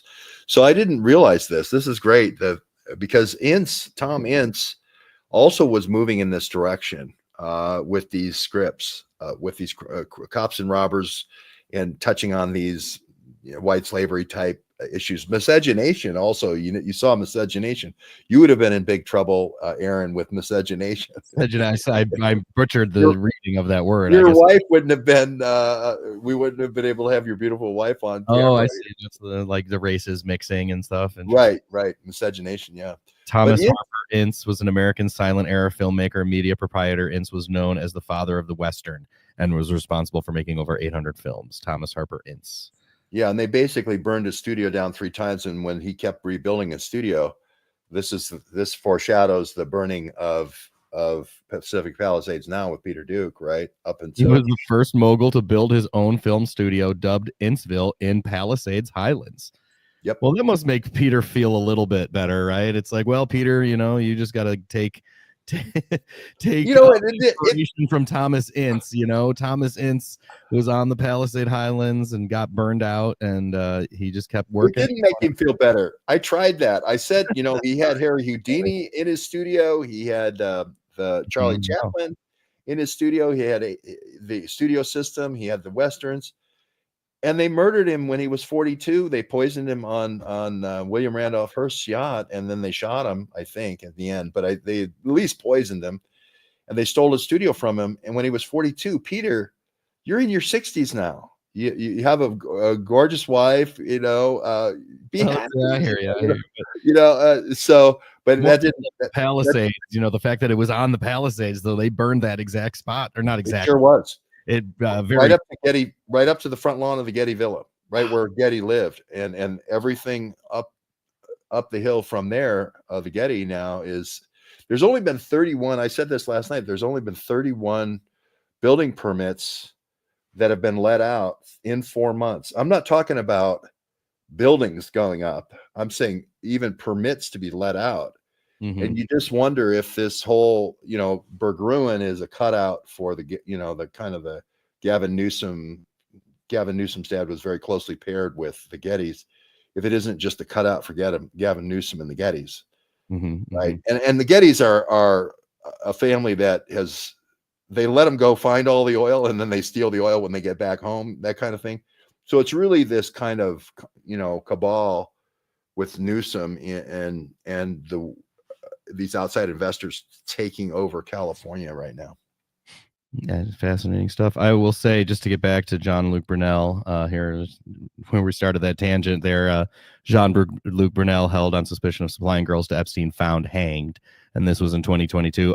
I can say a theory that I have is that Brunel and Epstein are alive on a kibbutz in Israel, and they've grown their beards out, and it's just like, hey boys, just here's this kibbutz, they've got kibbutzes around, and you can go and be out there with the chickens and the olive groves and just grow your beard out and spend your days here. Because you remember when we had our one of our Venice things with Hopsiker, we've had several charrettes with Hopsiker before he died, and darn it all, if at the Venice Beach get together music festival, if there wasn't a Jeffrey Epstein lookalike, kind of humming his nose at us in 2022.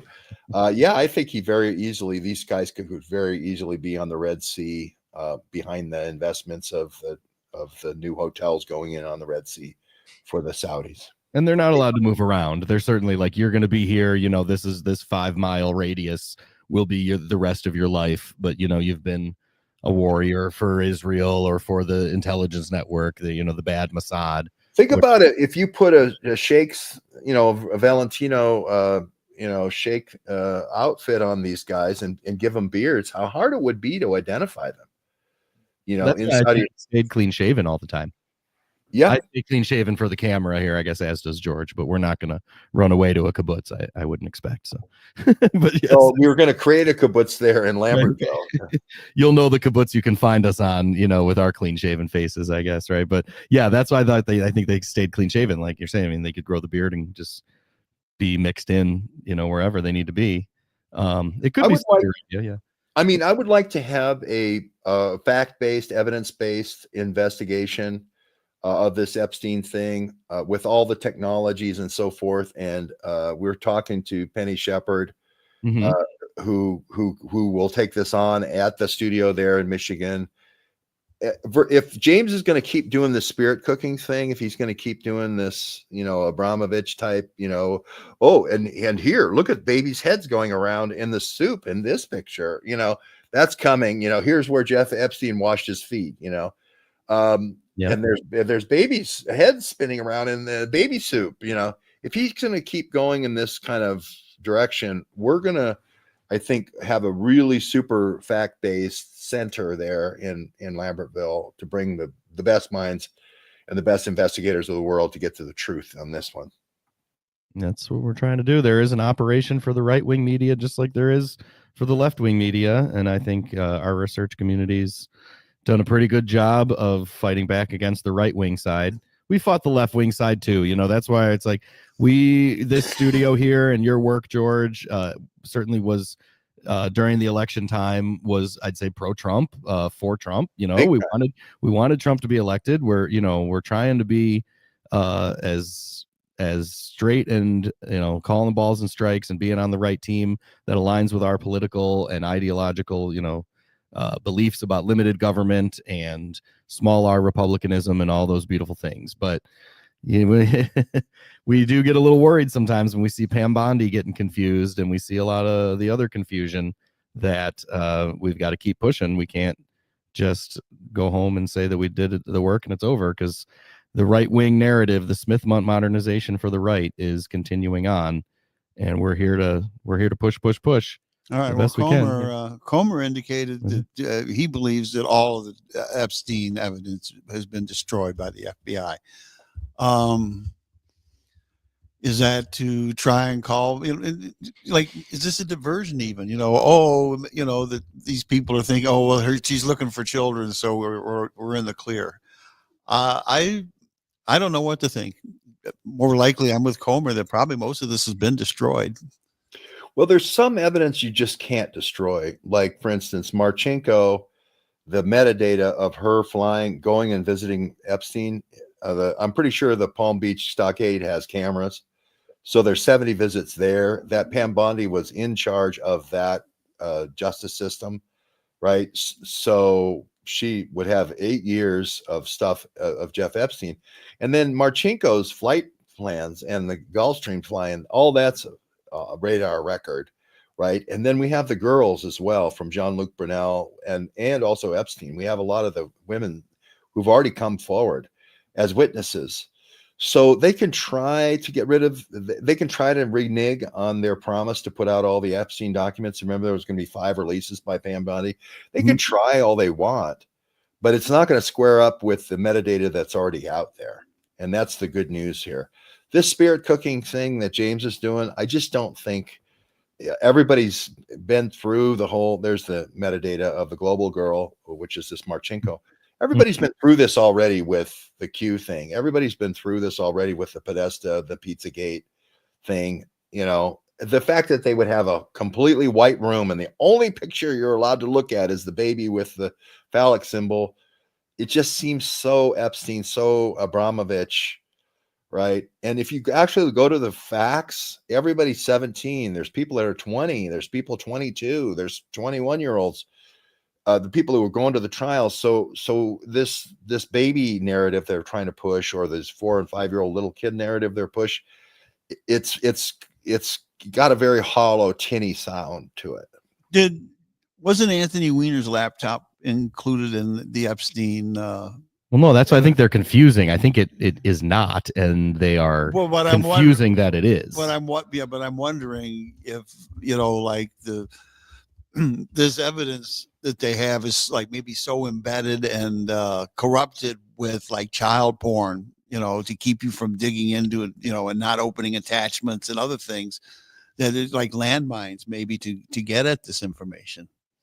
They've definitely mixed in a whole bunch of child porn into this, and this was a classic way Epstein used to compromise people, which is hack into their computers and put child porn on, and now you've got that to deal with on smear people, right? So that's definitely coming.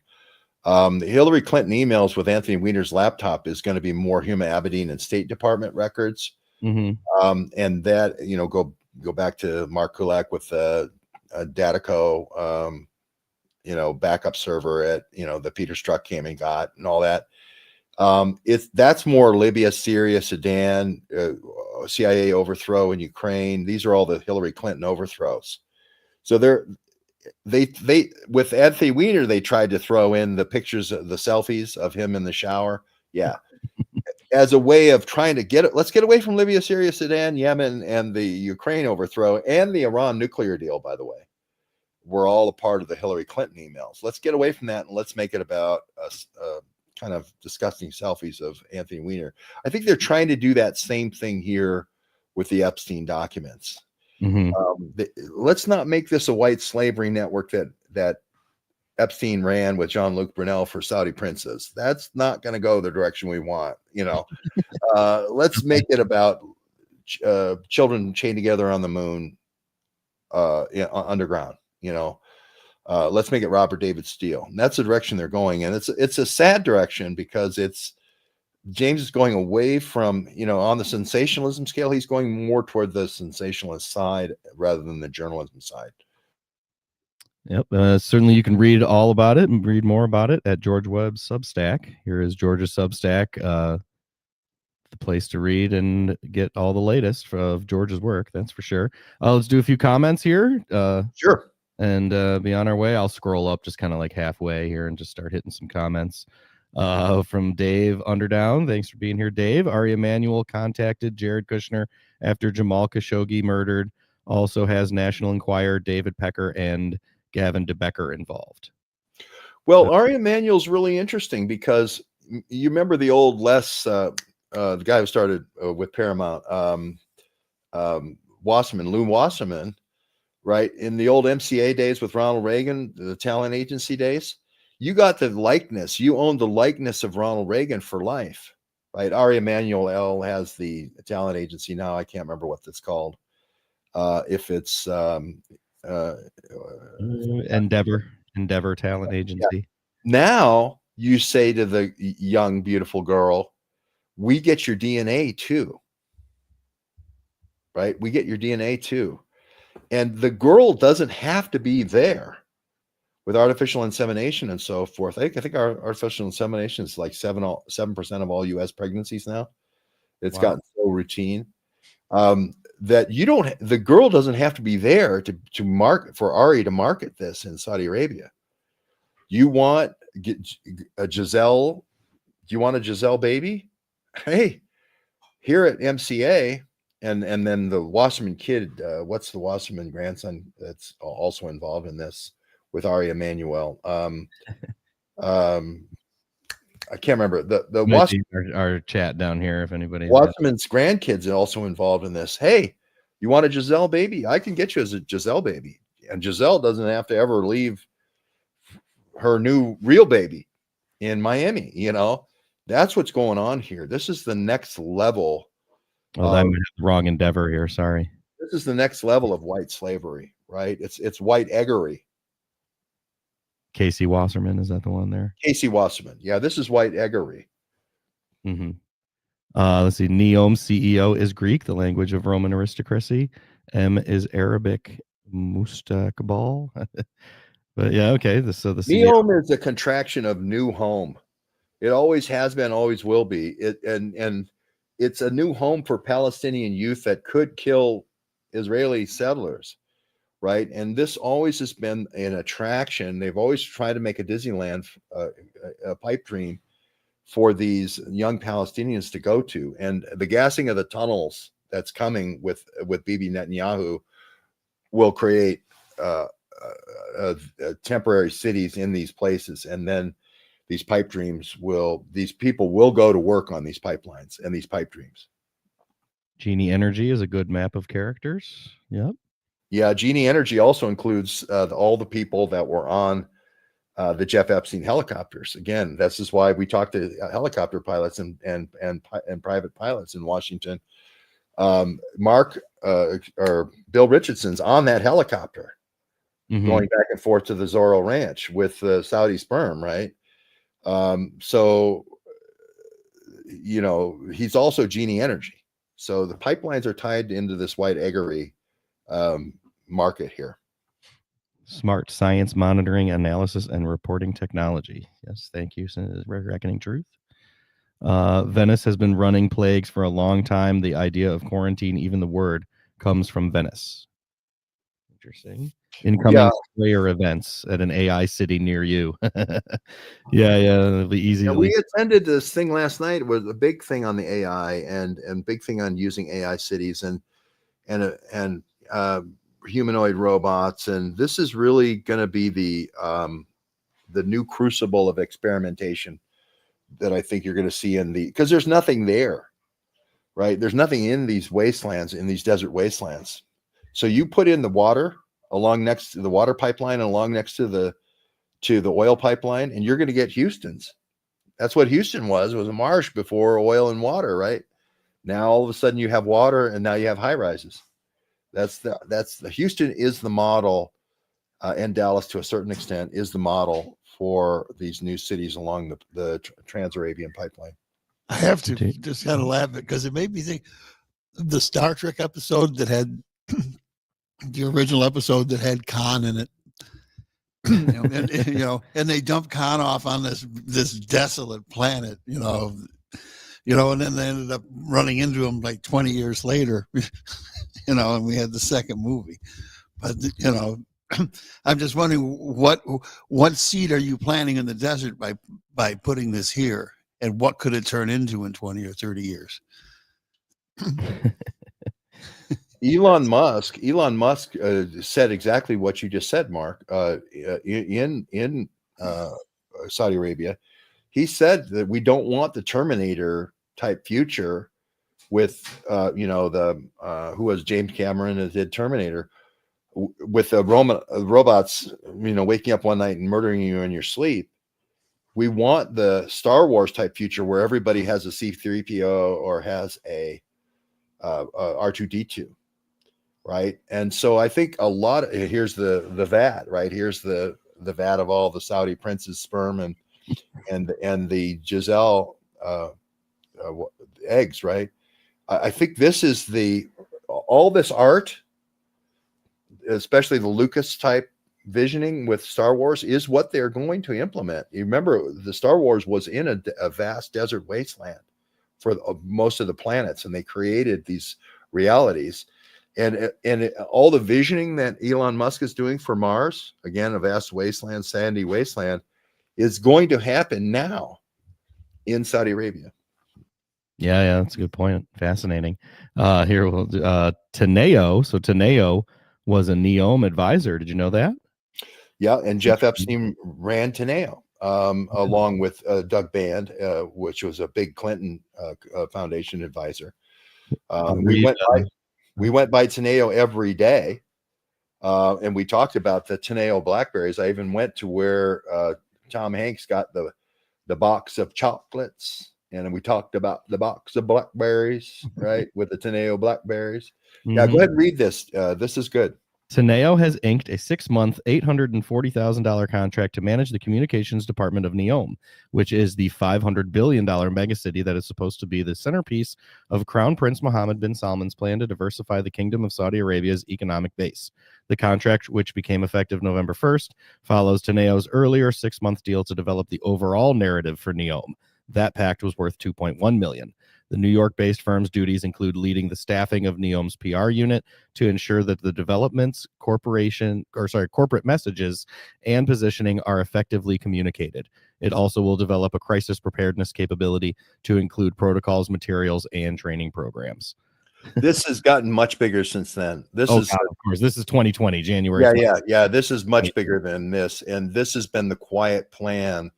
And again, I point to Casey Wasserman and all the idea merchants and the dream merchants of the Paramount Studio kind of clique, right? The Chicago mob clique in Hollywood. They're the ones that have been turned loose on this, creating this Star Wars-like future for Saudi Arabia, right? How is this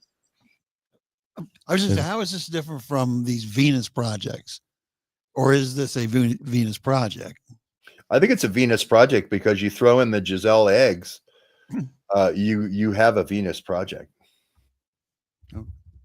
Interesting. The Venus project is just one of these, futuristic city Just cities out of the desert. Yeah, the Elon Musk Mars city really encapsulates it. I guess I hadn't really thought about the connection between all Well, that. and Elon's also big at Westworld, which is a Warner Brothers. To speak of Mark's reference earlier, it's a Warner Brothers dream of not every man a robot, right? But every man a Giselle robot. I'm picking on Giselle because of Tom Brady, but you get the idea, or Queen Noor or whatever.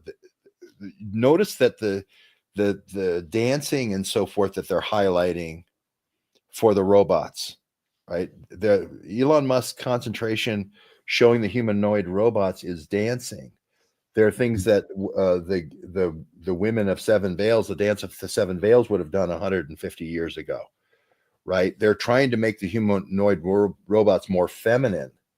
They're trying to make humanoid robots as almost a replacement. They're not making these big, brawny transformer type robots that are military, soldier droids. They're making them more feminine, right? So that's the market that Elon Musk is going after. That's something we got to watch. Talk about the Phoenix project here, Aaron. I'm sorry, I didn't mean to talk over. Oh, no, that's okay. I don't know. That's just another one of these projects in the desert. Was that blonde serving Trump in Saudi Arabia a white slave? I didn't see that. Was that the one who gave him the coffee he didn't drink, or just another? You should get that video because I thought, oh my God, is that Marchenko? Right. I mean, I did the double take. I said, is that Marchenko? Is she warming up the Gulf Stream? I did a double take. Marchenko had a relative who started, and I don't know if there's a blood relation here, but he started the Navy SEALs, right? The SEAL Team 6. He did SEAL Team 2 also in Vietnam and so forth, and there with the Navy intelligence. So, yeah, I don't know if I'll find the blonde lady. Actually, I was not prepared for this. It might be a little bit of a difficult video to find, but this is just him being welcomed, and we'll have to look for the blonde video, the blonde lady later. It would make sense if it was a school play. It would make sense that you would say, okay, maybe your name won't be Marchenko. We went, and I went through Košice, Slovakia, on a bus, on this European bus through the Carpathian Mountains, and it was just the most windy thing ever. If you're not sick by the time you get to Košice, you weren't on the bus. Definitely a helicopter is the better way to go to Košice. But I went to her hometown, and there did seem to be, I don't want to say the word white slavery because we'll probably get knocked down, but there did seem to be a white slavery operation going on in Kosovo, right? And in Croatia. And we went through Slovenia. We went through Bosnia-Herzegovina. We went through all of these Soros breakup of the old Yugoslavia. And it did seem like a white slavery ring that was being run by Soros for the Saudi princes. So she is definitely a product of that. And there did seem to be this adding these, beautiful supermodel girls were sort of like a trophy of esteem or a gift of esteem when they would do a favor. It's sort of like the transaction ethic of these Saudi princes. And one of the key favors the Saudi government did was the 9/11 hijackers. Remember, Epstein is thwarted in Austria. He has the Austrian passport. He also has a Saudi passport. But how do we get these people into the United States? They most of them spoke German, Ada and all the other ones. Most of them were involved in the Kosovo wars, from the white slavery wars. How, a lot of these women were captured and sold off to Saudis. How do we get them into the United States for flight training? And the Saudis, and in Jeddah, again, here's our good friend Brennan got them these passports, and Marchenko is recruited right before 9/11, right? Wow. And she's taken to Saudi Arabia and learns to fly and is flying back and forth to Saudi Arabia. So there's 5 or 6 pages of logs missing from the Teterboro airport that regard Jeff Epstein that we'd like to get to know, that need to be declassified. But getting to what Mark is saying about this Hays Code, This could unlock the whole Jeff Epstein story. Wow. I didn't realize he called himself Seymour. In these, Well, he called himself Brunel. He calls himself Christian Brunel first. Sure. Okay. The first white slavery recruiting persona that he had was Christian Brunel. Jean-Luc Brunel was the finder for him of all the models in Europe, Milan, and Melania came through this network too, by the way, through Slovenia. We tracked all of the Lavanya. We went to where Melania was born, where she grew up, the school she went to, the whole thing. And so there was this network of people in Eastern Europe that had these car dealerships. And these were sort of like the local scouts, the local talent scouts. And then they would come up through the network to Jean-Luc Brunel. So we're really following this closely, and we really did burn a lot of shoe leather on this with Melania learning this network, and we burned a lot of shoe leather on Marchenko. And this is the key to solving the Jeff Epstein network. If it's true, there's tens of thousands of girls and videos, and tens of thousands. They're what they call demo videos. Because in the old days, they used to just shoot headshots in the model, but now they shoot a little 30 seconds of the girl telling her story, right? And so there could actually be tens of thousands of Jeff Epstein videos where the girls are telling their stories. It's called MC Squared. MC Squared was the talent agency that Brunel had in Paris. Fascinating here. Dave is mentioning Adnan Khashoggi, and Adnan Khashoggi. There's Avaloop. Deborah thanks, Deborah, for being here. We got Deborah's comment. Nadia Marchenko, Avaloop, global girl revenue, 1 million yearly, 1 to 10 employees. Avaloop was based in 66th Street, 301 66th Street, where Jeff Epstein had a home, and also in Palm Beach. And Avaloop, the loop was Paris to Riyadh. The loop was taking girls from. Yeah, there she is flying in. This is her company? Yeah, that's her company. Okay. And she disappeared also in when Trump was elected. Remember, the first flight that the Gulfstream makes is the night Trump unexpectedly wins the election. And who does Epstein go visit with her? The King of Saudi Arabia, KBS. The night of the election when Trump unexpectedly won. Why? This white slavery network, right, is a really something that we don't want coming out in the news here. It goes all the way back to 9/11, right? I think there was 50 or 60 different Arab sheikhs that got girls from Europe, not just one or two. It wasn't just the crown prince at that time was only 16 years old, right? Mm-hmm. So Marchenko would have been a good prize for him, but it wasn't just one girl. It was a plane full of girls, right? And that's why the Saudis produced these passports for the 9/11 hijackers, right? She was recruited right in the 2000 to 2001, and there was a whole bunch of other girls we followed that were recruited that went to Saudi Arabia. Well, we'll have to find a fair or an event where Avaloop is doing the custom. Like this is like down Avaloop. Avaloop's still a going business entity. Avaloop is still a going business entity, and they say it's for doing stunts for air shows and stuff. That's not what it is. The loop is between Paris and Riyadh. Mm-hmm. That's the Avaloop. Epstein laptop was reviewed by Stroke in miracle fashion and exonerated as extremely careless by James Comey. Oh, the Wiener laptop. I think David's referring to the Wiener laptop. Look at the advancement in technology here. Before, you had 12 Kosovo girls on the Avaloop plane, right? For 12 Arab sheikhs, right? Now you have 12 canisters of eggs. Now the Arab sheikhs still like the girls, right? But I'm just saying that Dr. Sun Chong is there saying, hey, you want a daughter that looks like Giselle? Here, you start with Giselle's eggs. I don't know that Giselle is providing her eggs, by the way. I'm just saying, Casey Wasserman, this is the new direction in modeling. It's not just modeling for pictures, it's modeling for the next generation. Hi, Polly. Polly's here. Thanks for being here. EU leader Ursula von der Leyen was already walking around Brussels when the horrific Dutroux abuse case was covered up. You guys ever heard of this? Yeah, the Dutroux abuse case was again when they were offering these models in Belgium for the EU and getting different EU people that didn't want the European government. They were using models to compromise them, and when the models were basically done, this Dutroux guy would kill the girls. It's very much like the Long Island serial killer experiment. But then they have to say it's a lone killer. Okay, here comes all the lone killer stuff. But it wasn't. It was to using these supermodels. And there could be Jean-Luc Brunel behind this, because he was also doing the recruiting. Modeling is a good cover for, compromise operations.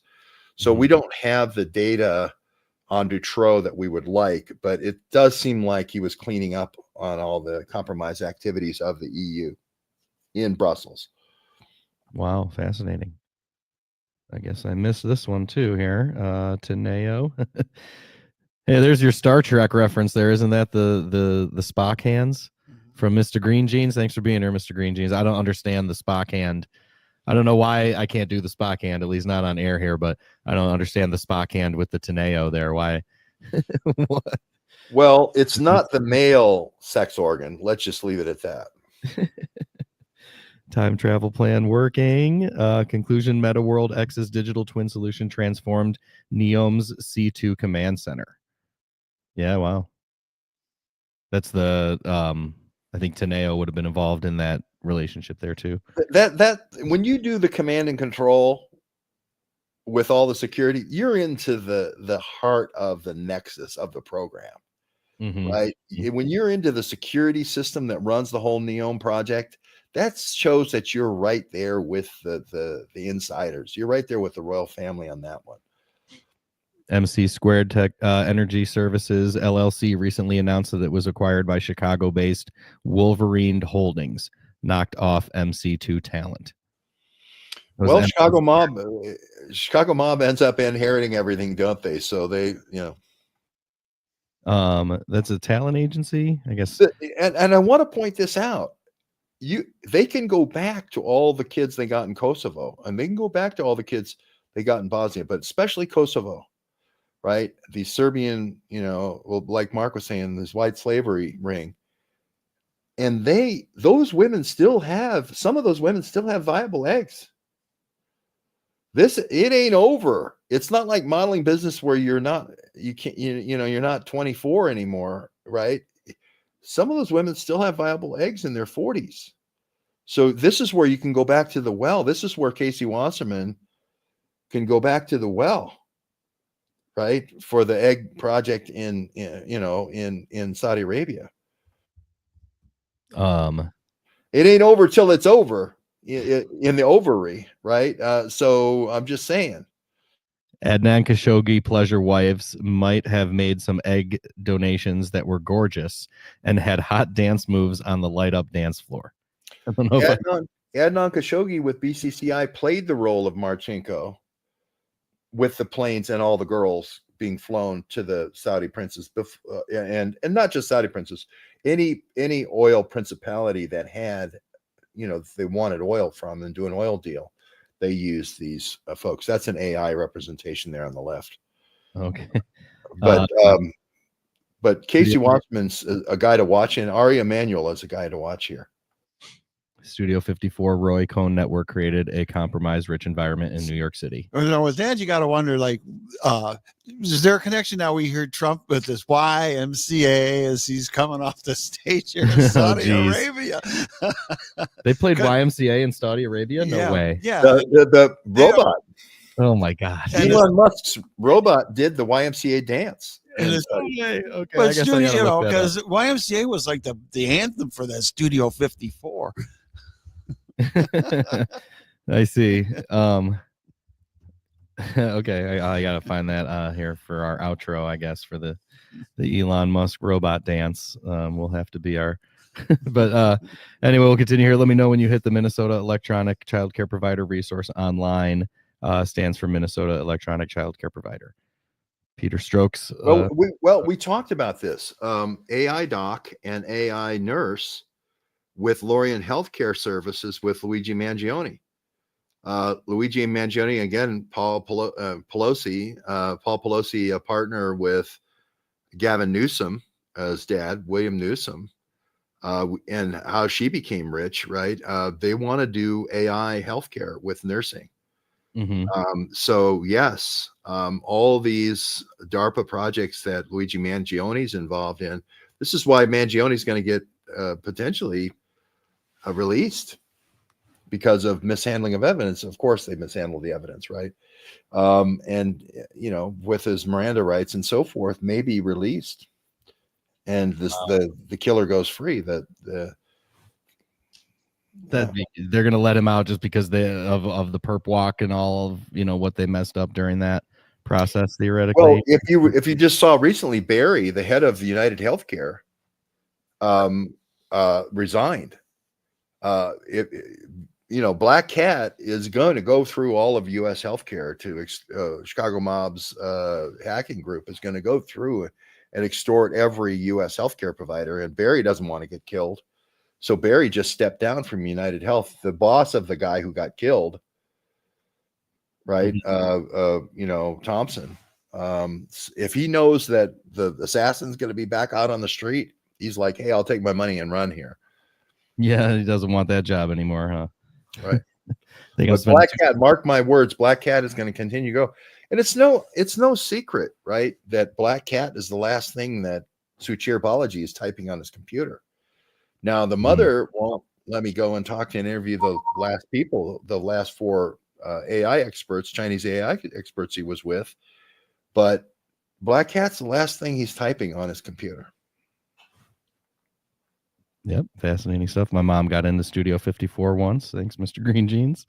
SpaceX's Starlink has been approved for use in Saudi Arabia, initially for aviation and maritime shipping. Fascinating. And it'll track wives pretty soon. It'll track Giselle clone wives pretty soon. I'm amazed how they get people to vax themselves and their pets. Pet cancers have risen astronomically in the last 10 years from vaccines. Thank you, Black Rabbit. Yep. Well, what travels transgenically? What's the real thing that travels transgenically? Anthrax. So if you give something a spike for a dog, the dog won't transfer the dog spike to you because that's a different genetic thing that won't match your ACE2 receptors different. But it will transfer you anthrax if you pet your dog a lot. So they've used the pets as a vector big time. This is the part that David Martin misses with the vaccines, coronavirus vaccines for pets. He misses the whole fact that that's how you would, if you wanted to knock out a whole middle class, you would vector through the pets, right? And again, anthrax, coronavirus for a dog doesn't transfer to coronavirus to a human. Doesn't happen. Remember all the exotic animals that were getting coronavirus, and the lions were dying from it, and all these different ones were dying. Those are all from experiments for pet vectoring, right? United Health down 50% in a month and a half. Yeah, they're just gonna suck that thing dry before they. You want to talk about short selling? You want to talk about buying after a short sell? It's coming. They're going to hack it with Black Hat, drop it down to half the value, and then buy for pennies on the dollar. Here we go. One of our robots did the Trump dance, which I think was pretty cool. The YMCA, yeah? Yeah, to YMCA. So yeah, our robots can dance, they can walk around, they can interact. I think we're headed to a radically different world. I think a good world, an interesting world. My prediction actually for humanoid robots is that ultimately there will be tens of billions. I think everyone will want to have their personal robot. You can think of it like as though you had your own personal C-3PO or R2-D2, but even better. Then who wouldn't want to have their own personal C-3PO, R2-D2? Well, I guess I didn't get the dancing one there. I'm sorry. with the Jetsons? Well, the key to that is Westworld, and look at where he launched his RoboCab, Westworld. Westworld's about sexual droids, humanoid woman sexual droids. That's where Elon is going. He keeps wanting to make the robots more feminine. Rosie from the Jetsons and Rudy. Yeah, I was trying to get That's- you to look at it. yeah, we'll get it Back here. it up. She's there.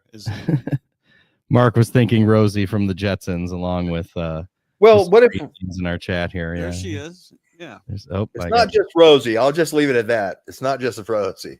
Yeah, but she was in 1962, you know. Right. I'm not. It's not just a good cook. I'll just say that. Oh, I see. I get it.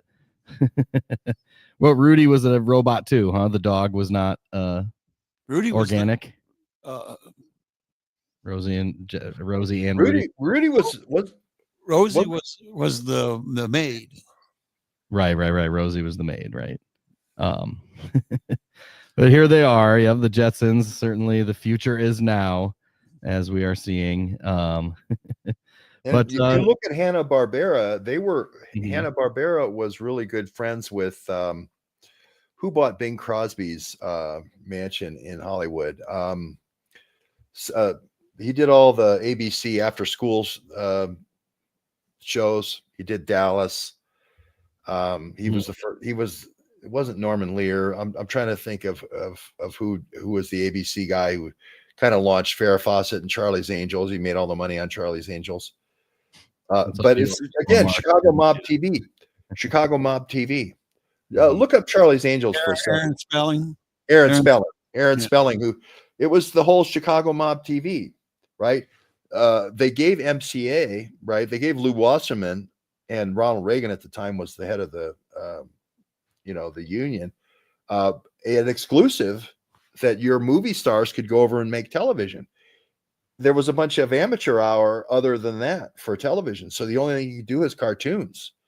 So a lot of these, sci-fi ideas that came from the Nazis in the 30s found their way into cartoons from Hanna-Barbera. And then Aaron Spelling basically created the human version of all these cartoons, right? The Charlie's Angels and Love Boat, and the Fantasy Love Boat, Fantasy Island, all these things. But it was just basically taking all these Nazi dreams, right, from the cartoon days, and then putting them into miniseries. It is amazing what the media has been doing for so long, longer than I've been alive. Yep. This is for first motion picture group all the way to the Jetsons. Beverly Hills 90210. Yeah, that was Aaron Spelling. Right. Okay. Fair enough. Yep.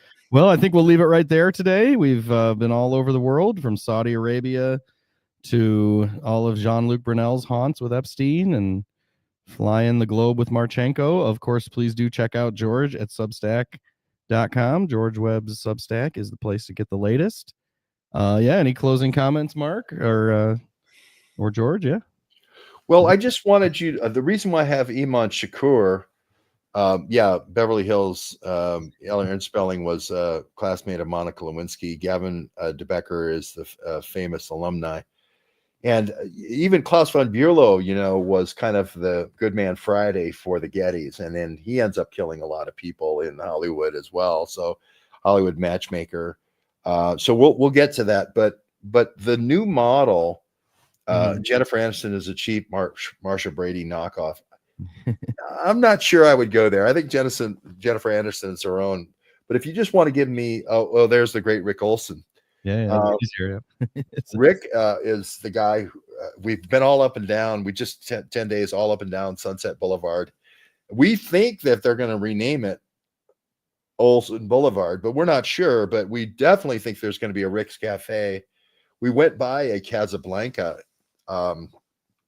in LA, and I can't remember. I went to the Casablanca. Rick's famous for the Casablanca theme that he played on piano in his studio near Elon Musk. But I think it's on Pico, or I think it's on Olympic. But I went I could be wrong. It might be Santa Monica Boulevard, but we went to this Casablanca Cafe, and I'm trying to get Rick a piano gig at the Casablanca Cafe and have an all-star gala event with the searchlights and everything for Rick there for Casablanca. But if you think about it, Casablanca near Marrakesh, near the desert, right? This is the initial foray of the Europeans going and making outposts. And what do you have? You have beauty. There he is. Well, I'll let him play it. Oh, you keep talking. I'm just turning it low. You talk over the music here. That's But that was the original. Hey, these people with money. I don't want to play over his music. No. I'm trying to turn it on just loud enough. Yeah, to, like quiet behind the scene. But my point is that was the model. Again, Warner Brothers, like Mark is saying. Mm-hmm. Oh, this is him playing The Times They Are Changing, though, anti-war song. Here now, there it's low enough you can talk. Yeah, sorry. We noticed him. My point is this is the first foray of people from Europe bringing supermodels from Europe, and then kind of at a an African desert bazaar selling off these beautiful women from Europe and America. So I sing one line there, and so I'm glad in the moment. Turn it down. But my point is this is the Casey Wasserman story. This is the Jeff Epstein story. This is the Jean-Luc Brunel story. If you can think of Casablanca, just move it a little bit to the south and a little bit to the east. And Mark hit the nail on the head. It's the white slavery network of Europe being moved to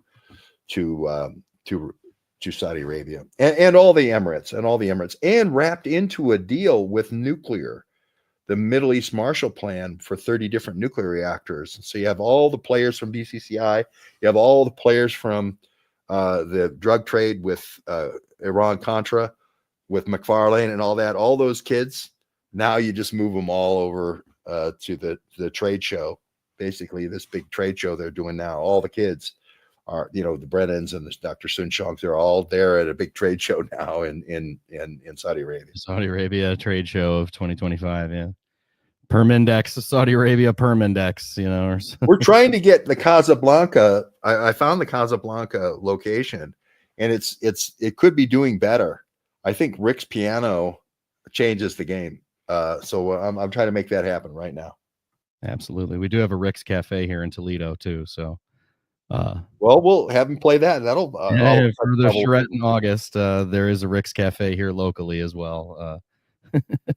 We may be doing a little bit earlier charrette too in July, after July 4th, because we do have Penny Shepard potentially coming up to do this Epstein investigation. To make crime boards all over this huge place. We've got the whole back of the studio there. Could be just a gigantic Epstein crime board, crime boards on every wall, just for the Epstein investigation. And people come from all over the world to just see the crime boards.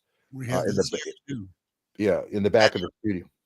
Here, last count, Trump wore either blue or red and blue ties when he met with the Queen. Trump recognized MBS by wearing a purple tie.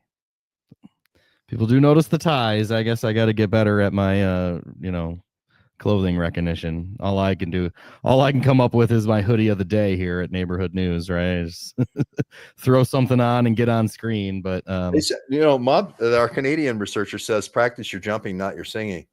Yeah. Well, either that's my singing is beyond all hope, which I think it is. But my basketball career is pretty much over too. So I'm not going to be jumping too much. But I still play some volleyball. But we're really on this thing with us versus James O'Keefe. James O'Keefe, by the way, has the Citizen Journalism Foundation. What was Bessent's hand signal there? Oh, I don't know. I'm bringing it up because we got called out because Terry supposedly had his hand in some certain way and he was making some kind of. Oh yeah, you can't please everyone. Yeah, but I'm like, what's Bessent doing there? Signaling to the masters, they say. Just be careful where you put your hands these days, right? Mm-hmm. I see a hole there. But I think we'll leave it right there. Yeah, we're going to try to stay on the case. The research community here is just chugging along, and certainly George Webb's Substack and George Webb's Twitter are the place to Can I say one last thing? Is we're looking for a Saudi type donor for a home near the Lambertville for Penny Shepherd to be sort of the den mother and sort of have a ranch hand. We lost our ranch hand facility with Little Blessings. Little Blessings moved to the old stone company's quarry pit there, the limestone quarry pit, and we lost the ranch hands little studios, and so we don't have a home for aspiring citizen journalists anymore, but we do have the den mother coming for the research. So we're looking for a facility within half an hour's drive, hopefully Monroe maybe, or Blissville or something even hopefully closer, so that we can have the ranch hands come in. Go back to Eddie Ed's. He went to all 7 different Long Island beach houses with a Ford model, right? Ford model. Tom Ford was on the plane with Epstein to Little St. James. They were all Ford models, right? Ford Modeling Agency with Tom Ford is one of the key finder networks. He went to 7 different, Long Island mansions. Now, name me another organization, and he stayed there a little while in Lambertville. But I'm just saying that everyone comes through and adds to the story, right? Everyone who comes through Tyrone and John and all these other folks who come and go, Wendy and Norman and all, Tara and Dave and all these people that come through the studio end up adding something to the story. And if it wasn't for our citizen journalists adding to this story, you would end up with just a bunch of spirit cooking pictures with James O'Keefe on the wall in St. James. There would be no evidence, right? It would all just be spirit cooking pictures. So that's why we do need, and we did a deal in Toledo, but the thing had gotten so shot up with bullet holes. That wasn't the right option. We had bullet holes in the front, we had bullet holes in the back, and it's just really hard. We were trying to turn around a neighborhood there, and it was too many bullet holes. And we were going to close on that house, but it was just too many bullet holes. And the one bullet hole in the front didn't bother us, but then we started seeing the ones in the back, and we're surrounded here. We'd like to get something a little bit closer to the studio. So if there is and there's some cheap ones, Albion, we were looking in Albion for $5,000, for houses. So anyway, I just wanted to make sure flyover country where the research community can coalesce and come together for those who do want to come together. And it's a little hard out on the coasts, if you're in California or New York, you want a central location, and we think we've got a pretty great central location for people to come together. And we can put people on the rails. That my point here is we don't have to rely anymore. Like even to Washington, D.C., we can put them on the Amtrak. Mark's we'll have you there in a couple hours if you want. Absolutely. Right. And we, through Pittsburgh, we can cover the things. We can cover Cleveland. We have a new guy in Cleveland. We have people in Detroit. We have people in Chicago. We have people in, the rail network is not necessarily fast, but it's cheap. Right. So we're in a nice position in Lambertville there, right on the rail, on the Toledo rail there, and the Ann Arbor, Chicago. This is the hub of all of the manufacturing base that we're trying to recover in America. So I'm just saying, if we had a ranch hand house, we have a den mother now coming. If we had a ranch hand house, we would have even more journalists come through. We are trying to make it happen. Absolutely. Waiting for our Saudi donor. And we've got the Dave Underdown. I chatted with Dave on the Zoom call. He's on a Zoom call on Mondays for folks who want to hear more from Dave Underdown. He does. He's the presenter. He's the highlighted presenter of our 7 p.m. Monday night Zoom calls. And we were talking about doing a Michigan tour, a Metro Detroit tour. So in August, when folks are here for the big charrette, we'll be going up there during the Woodward Dream Cruise and cruising Woodward, and Dave. Dave does the Rosie the Riveter. He's the docent for the Rosie the Riveter tour, and he also is the docent for the Cranbrook Lady Lindbergh Art Museum. So there's a lot of culture, and plus we got Lake Erie there and everything. So we're just looking for the we have the den mother, we have the the fraternity mom, if you will. We're just looking now for the fraternity house, I guess. Yep, we'll be getting there. Success by the inch is a cinch, I guess, right? So every day we just keep grinding and working and doing the research, and hopefully it'll come along. So I think we'll leave it right there. I was going to play one of your Twitter videos on the way out. Reminder for Pam Bondi: little kids don't fly jets around the world. Play Times They Are A-Changin'. I might have lost that one there. I might have. Okay, but my point here is look at all the Hollywood people. We went and ate at the cafe, the Laurel Canyon Cafe, and here's where the Byrds got their start. Here's where Crosby, Stills and Nash and Eagles and Jackson Brown and you name them, the Mamas and the Papas and all the LSD from we went up and met Jared Leto at the Lookout Mountain Air Force Base, and he showed us his place and everything. What were all those people singing about? Buffalo, Springfield, and so forth, against the war, right? They did the anti-war movement. We went to the same location during this war. Where is the Hollywood music scene producing anti-war music now? Nowhere to be found. That's nowhere to be found. The only person with enough courage in Hollywood to play The Times They Are A-Changin' from Bob Dylan, our own guy. We have to also provide this anti-war soundtrack for Los Angeles, right? The only person in all of Hollywood, in the 25 million people in Los Angeles, the only person with enough courage and bravery to play The Times We Are A-Changin', Rick, our guy at Rick's Cafe. So I'm just saying, where's the anti-war movement? We, again, as citizen journalists, have to provide the soundtrack for the anti-war movement. Without us, no soundtrack for the anti-war movement. Amen. Dave mentions that the Cavs got bounced there. Sorry for your Cavs. You're probably happy anyway. The Pacers beat them. They're both your teams, the Indiana Pacers and the Cavs. I guess you don't care, right? No, I'm Lakers now, so sorry. But yeah, thanks, Dave. So yeah, everyone, you can visit with Dave this summer. In August, we'll be having a charrette and going up to Metro Detroit to visit with Dave and do the Dream Cruise and stuff. But we will leave it right there. Thank you, George, as always. We'll try to get back at this time slot Wednesdays at 11 a.m. Eastern, 8 a.m. Pacific, and maybe some extra programming, some bonus shows coming. Aaron, I'm so sorry to do this to you. Yeah. But somebody said, "Where's Neil Young when you need him?" Right? Southern man, that guy, right? We actually had, speaking of this, who's the guy who sings like Neil Young, who sang for "Been Through the Desert on a Horse with No Name. It's good to be out of the name." No, it's not Neil Young, but a lot of people think it sounds like Neil Young. Right. Yeah.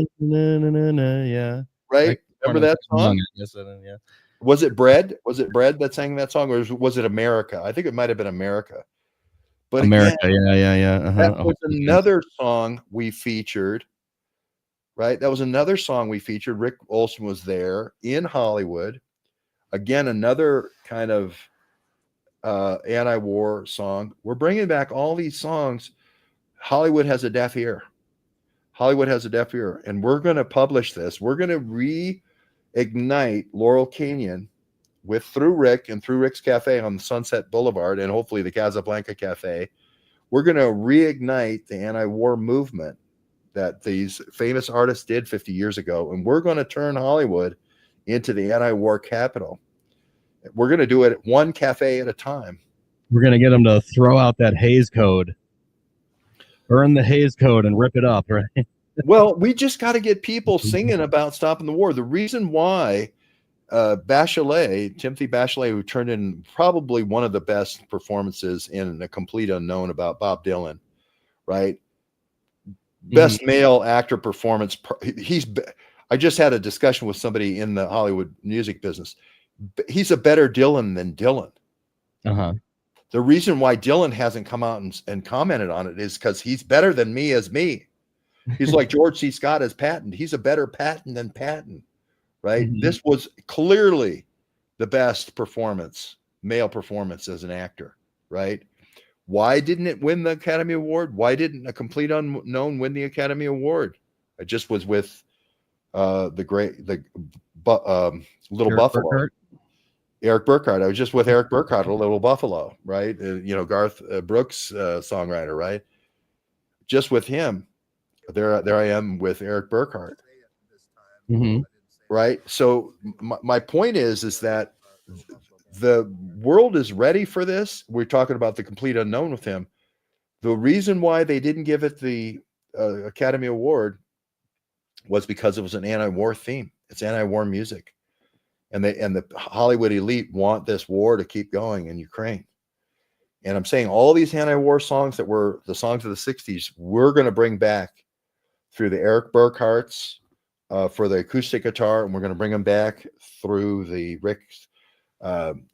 Rick Olson's for the on piano, and we're going to bring this stuff back. Now you're going to say, well, this isn't the original. This isn't as good as the original. The black guy in Casablanca. Well, the black guy in Casablanca's dead, right?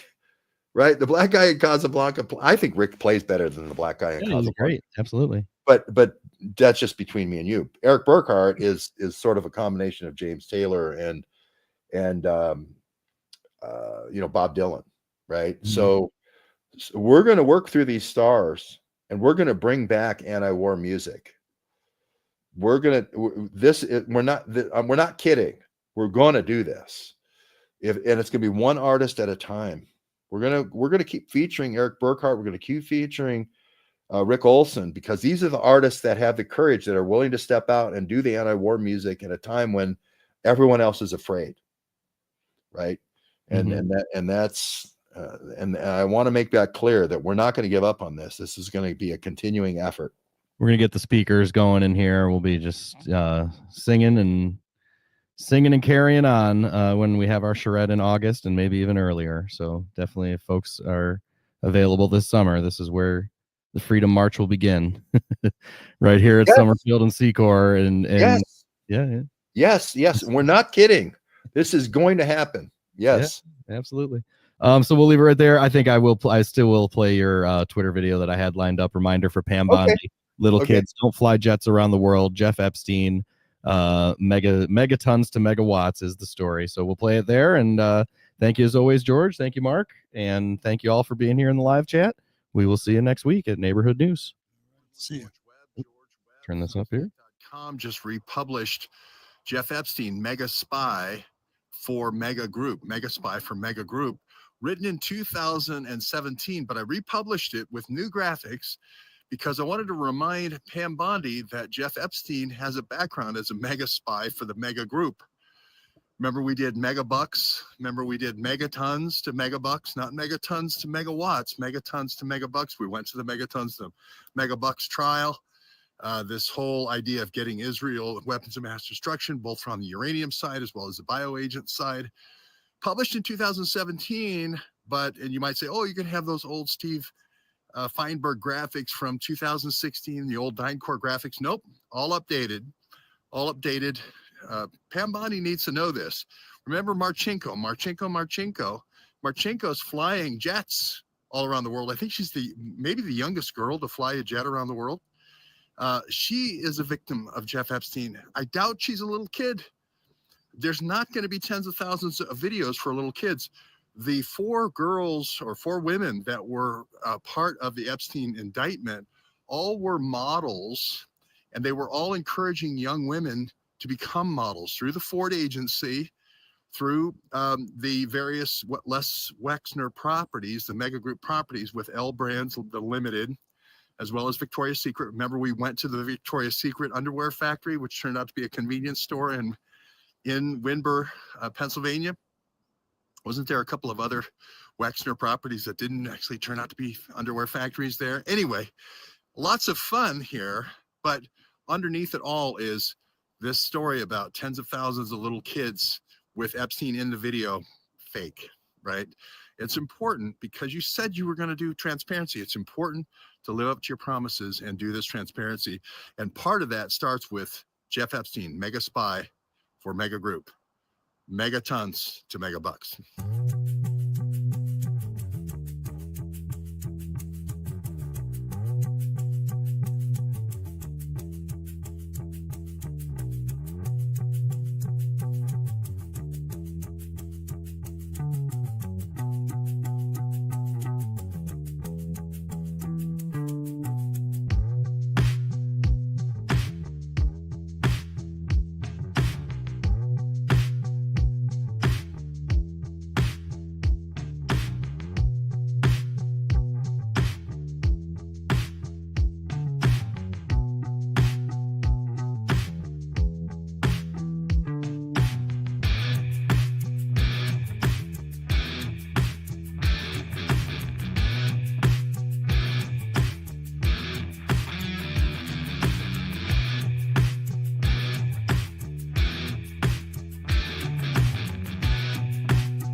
For folks who want to support George Webb and his citizen journalism, please subscribe at his Substack for $8 a month.